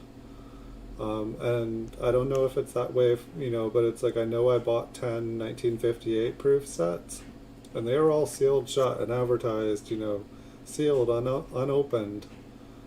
But what he was saying in that video was that if you get, if you get 1965 special mint sets and it's sealed, it's because, somebody has looked at the coins and they've sealed it, that they don't come sealed from the mint. So it was definitely a good thing to know. Just a little piece of information. Did you see the Indian head, or the proof Indian head cent that I got? I'm really, really happy. I mean, it's not a gradable coin, but it's like the most toned coin I think I've ever seen in my life. It was just absolutely beautiful. Just a really stunning blue purple coin. I was super psyched, so I finally got my a proof Indian head cent. Hopefully I'll get another one. I think I got it from Great Toning. And for some reason they used the PCGS photo, and then they didn't include that it was a proof coin. They didn't include that it was a proof coin in the listing. It just said genuine uncirculated details, but it was a proof. And I look at it, and he didn't do a picture of the slab, or she, I don't know who Great Toning is, but they didn't do a picture of the slab, they just had the gold shield, so nowhere on the listing did it say proof. And so I got this cert number and went to PCGS, and sure enough, it's an uncirculated detailed proof coin. But that wasn't included in any of the details. I got the most beautifully toned proof Indian head cent for $60 on eBay. So I was really, really psyched. I didn't see a nicer toned one up there for under $500, so that's what I put mine at. I don't really want to sell it, but it's up there now. Not sure. I think it's probably just machine damage, or maybe it's the mint Cello. I feel like I saw. Where is it? There's the coin. Yeah, I can't even tell with this mint Cello.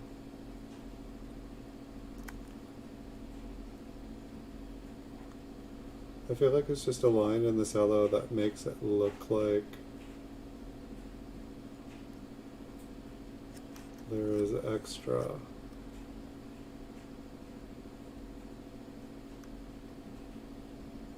But I think that's just machine damage, even if it is.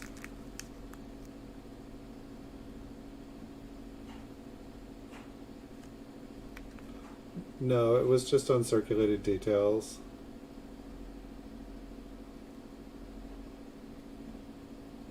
So unfortunately not. But this was the I'll have to show that to you afterwards, or actually, I just want to see what this one. How can I not see it? Darndest thing. I was trying to show you. I'd have to zoom in and out. I think that this was the one with the machine damage on it. Just check. Yeah. No, it wasn't raw. It was in a PCGS slab. Oh, this one's toned here. This coin is like bright yellow.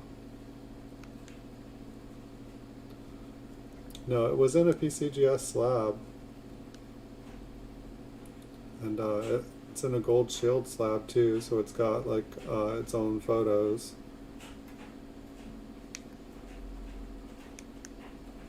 I thought I'd missed the boat on getting one just because the price of those seemed like, I feel like we talked about it and like, oh yeah, those should be worth more money, but there's not, there's not enough out there to make it make sense for marketers to, try to sell them, because there's just not enough. It's not a replenishable stock. But it seems like the price has started to go up on them. Like I hadn't seen one for under 180. And so, you know, most of them were going for over 300, so I figured I was never going to get one because I try not to buy coins that much. Just, you know, I can sink a bunch of money into one coin and then hold on to it for a couple of years and maybe return some money, or I can, you know, buy a bunch of little coins and, you know, flip them over and over and over and over. And it seems like it brings a much greater return than, you know, I mean, when you can get one big coin and flip it, yes, that is awesome all day long, but when it just sits there and it doesn't flip, that's not so fun. Yeah, I'd like to get an early. Did you end up getting a bunch of early Lincoln proofs from the teens? I still don't have any of those. I will be trying here in the future. I don't know, I kind of feel like I should lower the price of my 1936 proof, because I feel like I've had a couple offers that would have made me, I see other ones come up, and I feel like if that one sold, I would be able to buy one that was a little bit better, you know, buy a gradable one. But at the same time, that's the trick. It seems like as soon as you sell yours, then all the other ones sell, and then you don't have any. I feel like there's a lot of coins that I used to be able to buy all day long, and now they're kind of out of my price range. Like when I first started buying Indian head cents, I was able to buy MS65 Indian head cents, and now they're all like crazy priced. Even the 64s are like all, you know, over 120 bucks, 130 bucks. It's like I just see like a bunch of categories, just, you know, people come in with some money and they just buy everything out and just keep everything propped up, and it's the way it's done. It's like somebody can just come on eBay and buy out everything overnight.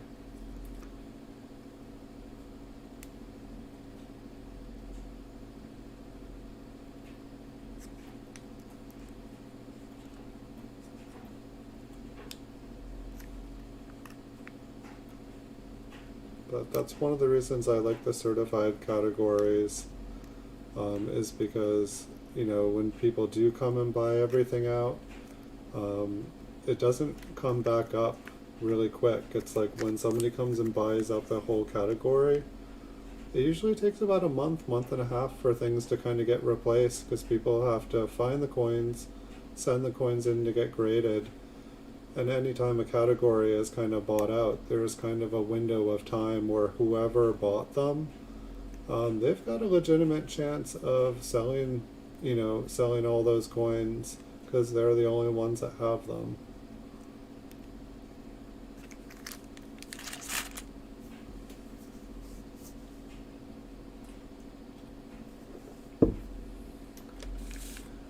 So it looks like we got a little over 10 left here. We'll just keep going here. Hopefully we can find a really good one here before the end of the night.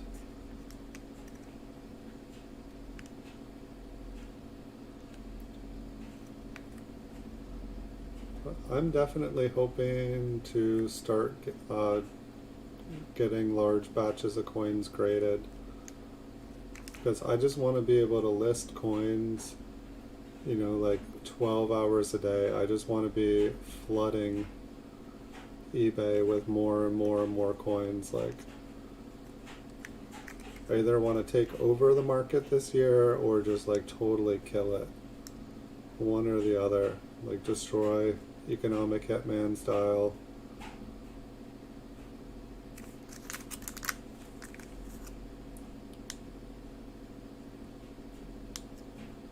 I mean, obviously I'd rather take over it than destroy it.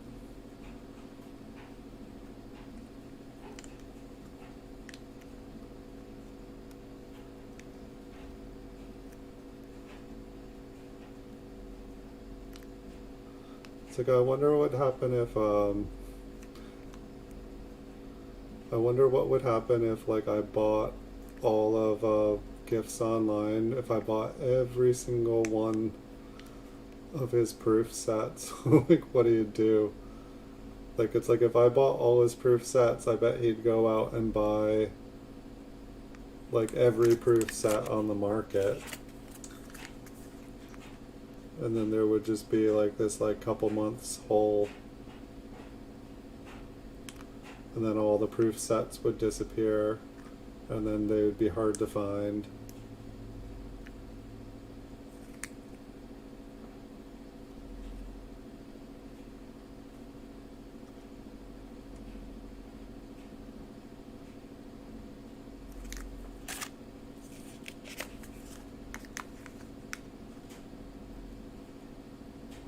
Oh, this cello is nice and clear.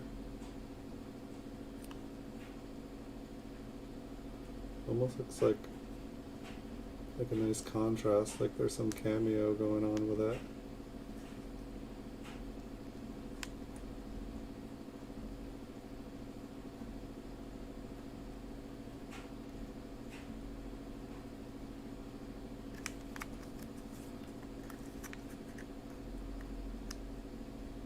So what category do you think you'll hit first? There's so many.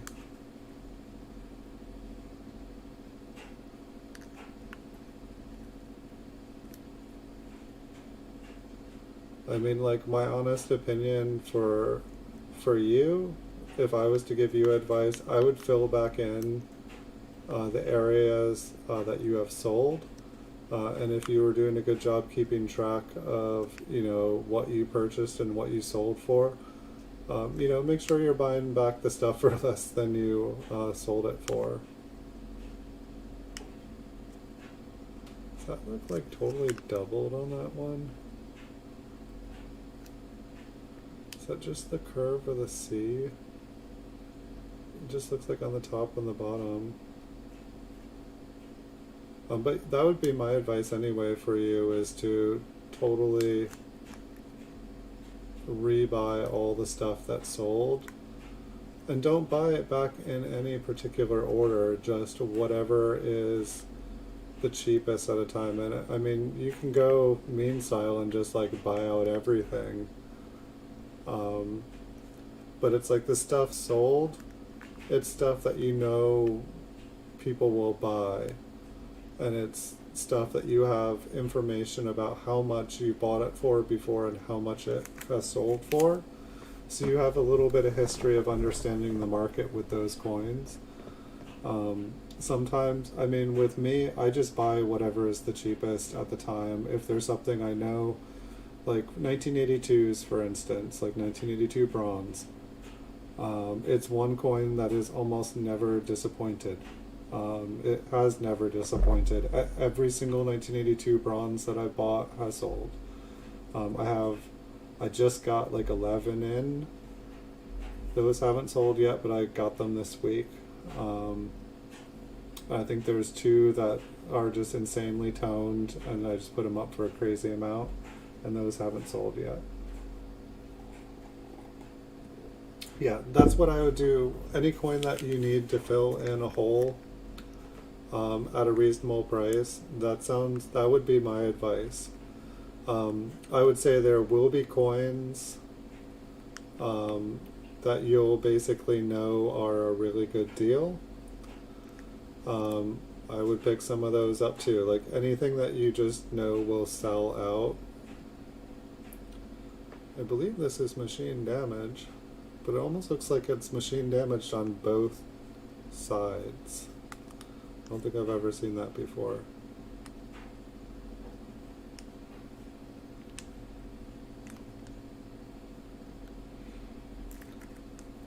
But yeah, there's definitely like small groups of coins that it just doesn't seem like enough of them come up on market to satisfy all the demand.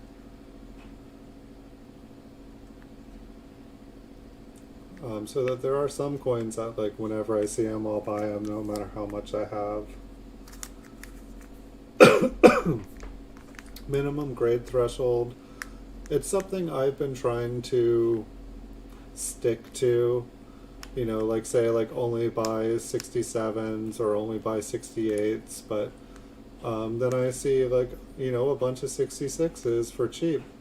And that's the thing too, is that the same person who buys an MS66 is not necessarily the same person that will buy a 67. I swear, some people, you know, I'll have 10 67s in my store, and it's whenever I have a 66, that 66 sells. I could have all the 67s and 68s I want, but and they just sit there, but I get a 66 and it sells instantly. It's like I feel like some people on eBay, they use the search categories and they enter in, you know, they're like, oh, I want MS66.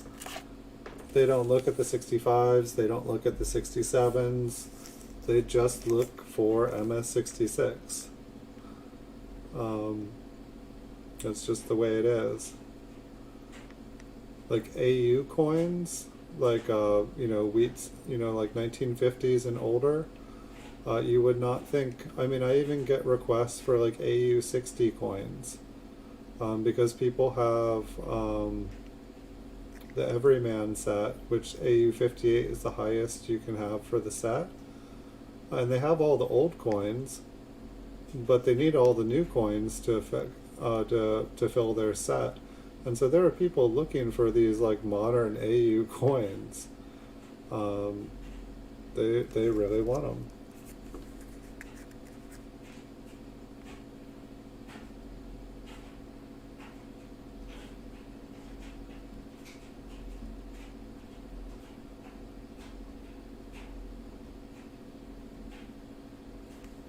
I mean, it's not a bad idea. I feel like it builds a quality store doing it that way. You don't end up with a bunch of lower stuff. But I guess that's the thing that's been interesting to me, is like all those small little coins and stuff, they add up. You know, it's like I try not to sell coins for less than $20. But some of the times I'll, you know, be able to pick up large lots of, you know, 64, 65s for between like $4 and $6. And then it's like I can sell some of those off for like 15 to 20 bucks. And so it's like, yeah, I mean, would I prefer to just have, like, let's say I have 3,400, almost 3,500 coins. Would I prefer to have ones that were all MS66 and higher? Yeah. Would I prefer to have them all MS67 or higher? Yes. But then it's the same time, it's only so many coins of those grades come across every, you know, day, every week. And so, but what does happen is all these other coins are coming across the auctions, and why they might not be the ones I ultimately want to have in my collection. They're the ones that are available and that I know will eventually resell. And so sometimes, you know, when it's just day after day after day of nothing I want, I'll just pick up the stuff that are practically free. But if, you know, I would say if you buy stuff all over a certain threshold, it kind of looks classy in a way. You know, when it comes, if you ever decide you want to sell your entire collection, those coins are easier to sell if you just decide one day you want to sell them.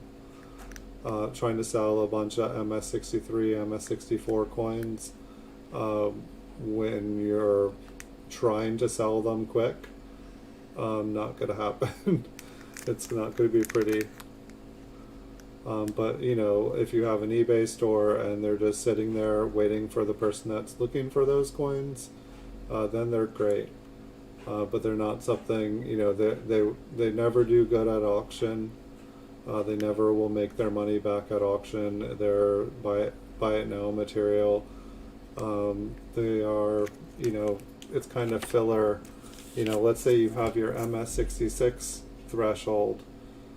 but there's no MS66s available on the market. Everyone's been bought and sold. None are coming to auction.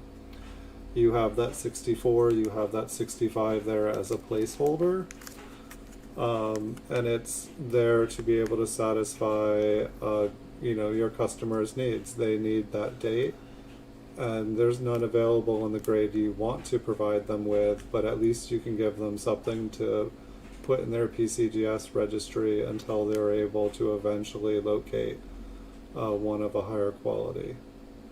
And that's where the lower grade ones come in for me anyway.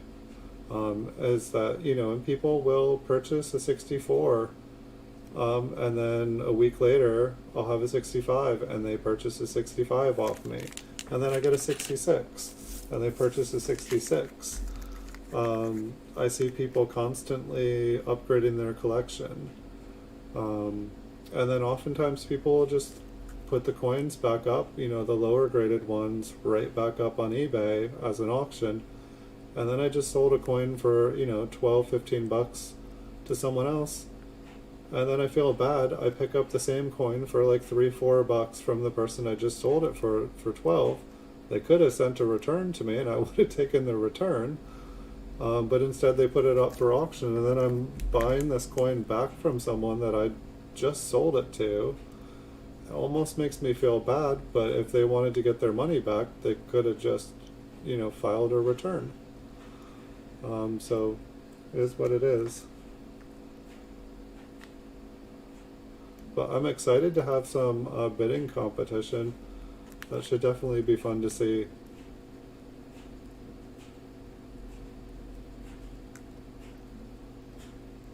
But yeah, I would replace the holes. Try to build, building up a quality collection is awesome. Like I'm sure you're probably, I was trying to improve my registry set a little bit, but I'm sure you're still way higher.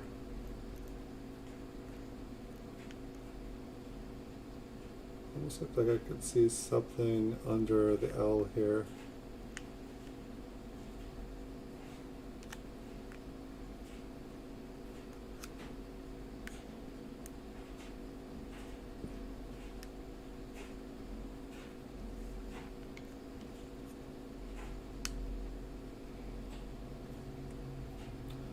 I've definitely just seen a lot of parts of the markets just tightening up. It feels like a lot of people are putting pressure on different areas. I feel like there's a lot of new buyers coming into the market. Like the last couple of days, there's actually been some steep bidding, but like for the last couple months, I feel like there hasn't been as many auctions. I feel like all the dealers had Thanksgiving vacation. They all went to Thanksgiving and they didn't list stuff, which I was hoping to get a ton of good deals, like just 99-cent like auction wins. But I feel like that's the reason the last couple of days actually had tighter biddings, is I feel like there wasn't nearly as many quality auctions up. Everything was just more the kind of auctions that are up every week, that just go round and round. They're just priced above. This one kind of looks like, I feel like I know it looks like machine damage, but I feel like there's a double die for this year where there's like a small doubling area on the bottom of these.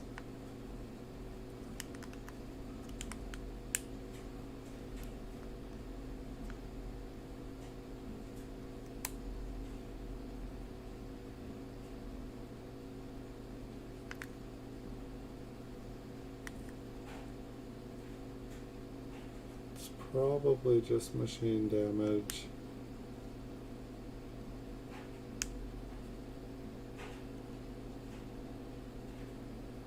That's kind of all around.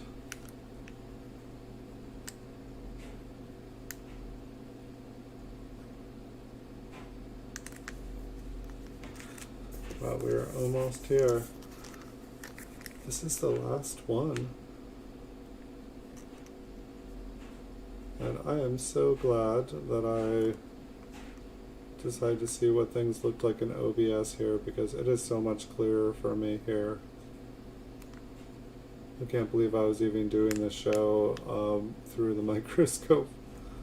Um,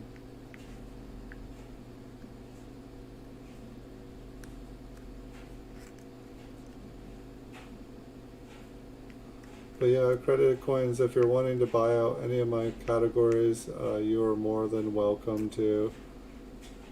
If you do, I will go and get a bunch of coins graded. I'm getting that itch to send a few hundred coins into PCGS.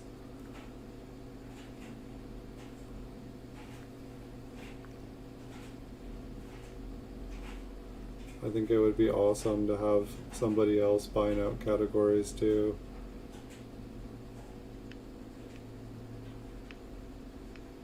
It's like, I wish I could just buy out all the early proofs, but I feel like they're like some of the bigger eBayers, I feel like they just have like, 1,000, 1950, 1936, 37, 38 proofs just sitting,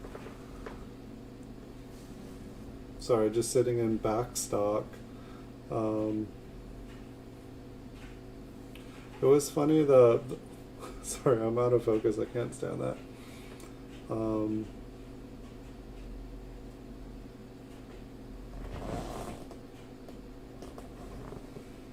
There I am.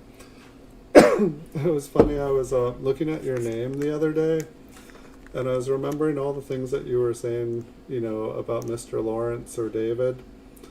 And then I was taking your name. This almost makes me sound like a stalker.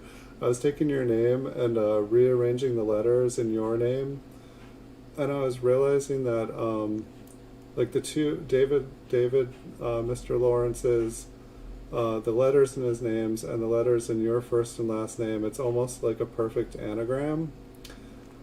And I was like, wait, could accredited coins be David?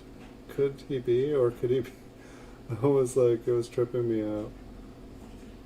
You can tell I think about a lot of random stuff sometimes.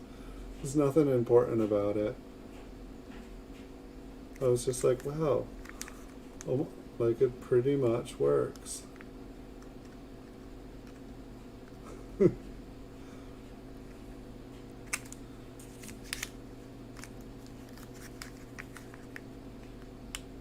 But yeah, it sounds pretty crazy. What?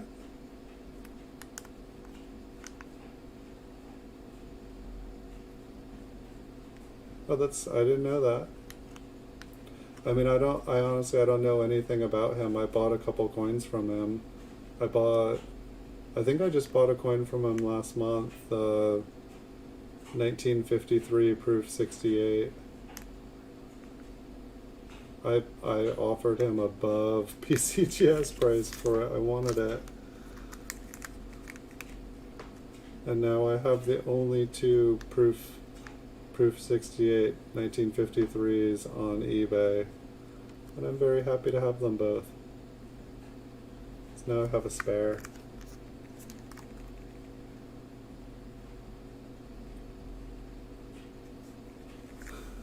A wonderful, wonderful conspiracy. Well, pretty soon, Andrew, we will have the largest.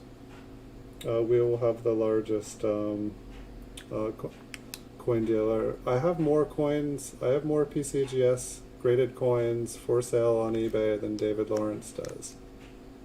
He's only got like 2,200 or something PCGS graded ones. Sure, he probably has NGCs and he has Annex, but I have more PCGS graded ones.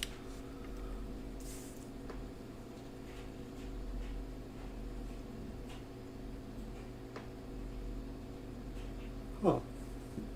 I'll have to look it up. Let's see what these ones look like. I'm not even positive about these. I feel like the first one I was looking at looked good.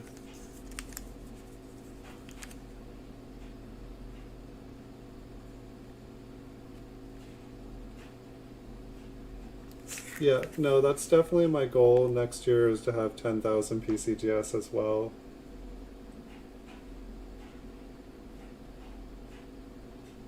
But I mean, this year has been really good. Almost doubled my collection. And I figure if I was, almost able to double the collection this year, and it was only really since like June. I feel like it wasn't until June that things started to catch fire. And so pretty much next year, I hope to double what I have done this year, and then the year after that double, and then the year after that. Like I guess like in the next 3 years, I hope to hit six figure. I mean, honestly, next year I hope to hit low six figure. And I think that it's totally possible. Like if I go the way I've been going the last 3 months here, all next year, I will definitely hit six figures next year. Yeah, I mean, no, I'd say definitely 20%. And the thing too, though, is that I believe almost everybody is going to get kicked on to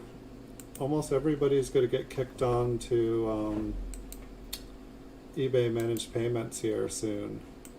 And so like a bunch of people just throwing random coins up on eBay, they're not going to be able to. Or I don't know how they're going to figure it out, but it's going to be interesting. So it's going to be interesting. It's going to be a really interesting year here. I'm hoping the next month it's going to be the same way it's been in years past, where it's just non-stop. Just like the way when it's coming towards Christmas, generally the sales on eBay, like all of a sudden the dealers start to like put out all their holiday stock. It's like they've been building like for the holiday season. It's like they've saved up all these coins just for holiday season when they know people are going to be spending money.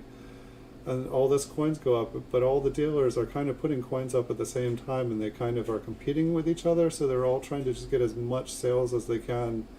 And so people start undercutting each other, and the prices just get kind of driven down. And then some people are just trying to make money for the holidays, like they need to, buy presents, they need to do stuff. And so it just, I don't know, it just seems like everyone's trying to undercut each other, compete for, like have a competition of who can get the most money out of it. And what happens is just this onslaught of like, oh my gosh, that's the best deal all year. Oh my gosh, that's an even better deal, and just better deal, better deal, better deal. And you wish you had saved the $5,000 that you had been saving, because now all of a sudden you're getting stuff at twice as good of a price. And then it just keeps going like that, keeps going. And then it seems like right after Christmas, it's like everyone's trying to dump everything they didn't sell.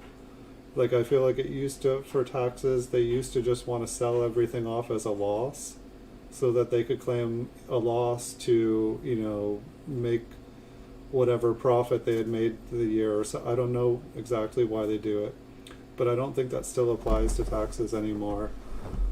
So I don't know what they're going to do this year. But it's going to be interesting. And if it's not like this year, then I will just, if there's not deals, I'm just going to start, whenever I get like a couple $1,000s, I'm just going to start sending stuff in to get graded. Like I've just been like hoarding up on this stuff, and there's no reason to hoard on this stuff. Send it in to get graded, put it back up on eBay, and then it's like, I also want to just start buying, older bank wrapped rolls of coins and just send stuff in, like not have expectations for high grades, just, 20 of this date, 20 PDS of this, 20 PDS of the next date, and just keep sending stuff in until I have 20 of every single date and grade. Just send in, 20 proof sets, send in 20 mint sets.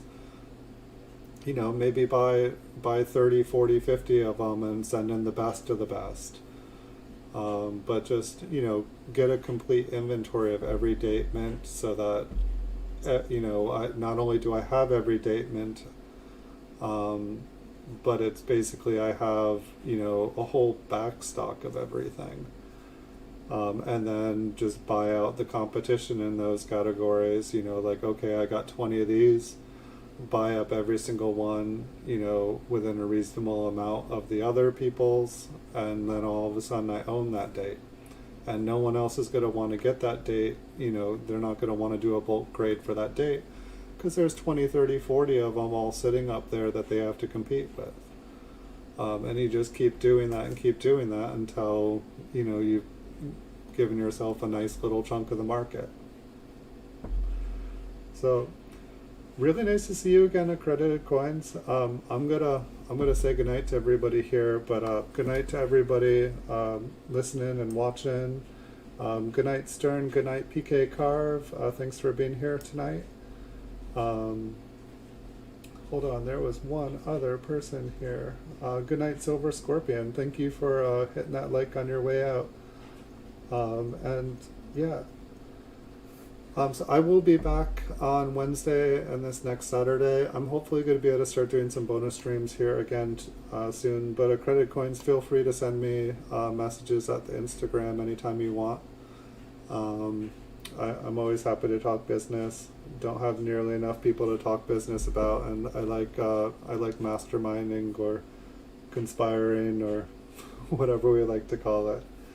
But glad you're doing well. Happy Thanksgiving to you. Happy Thanksgiving to everybody else. Yeah. Thanks for watching, everyone. Have a great night, and see you guys all in the future.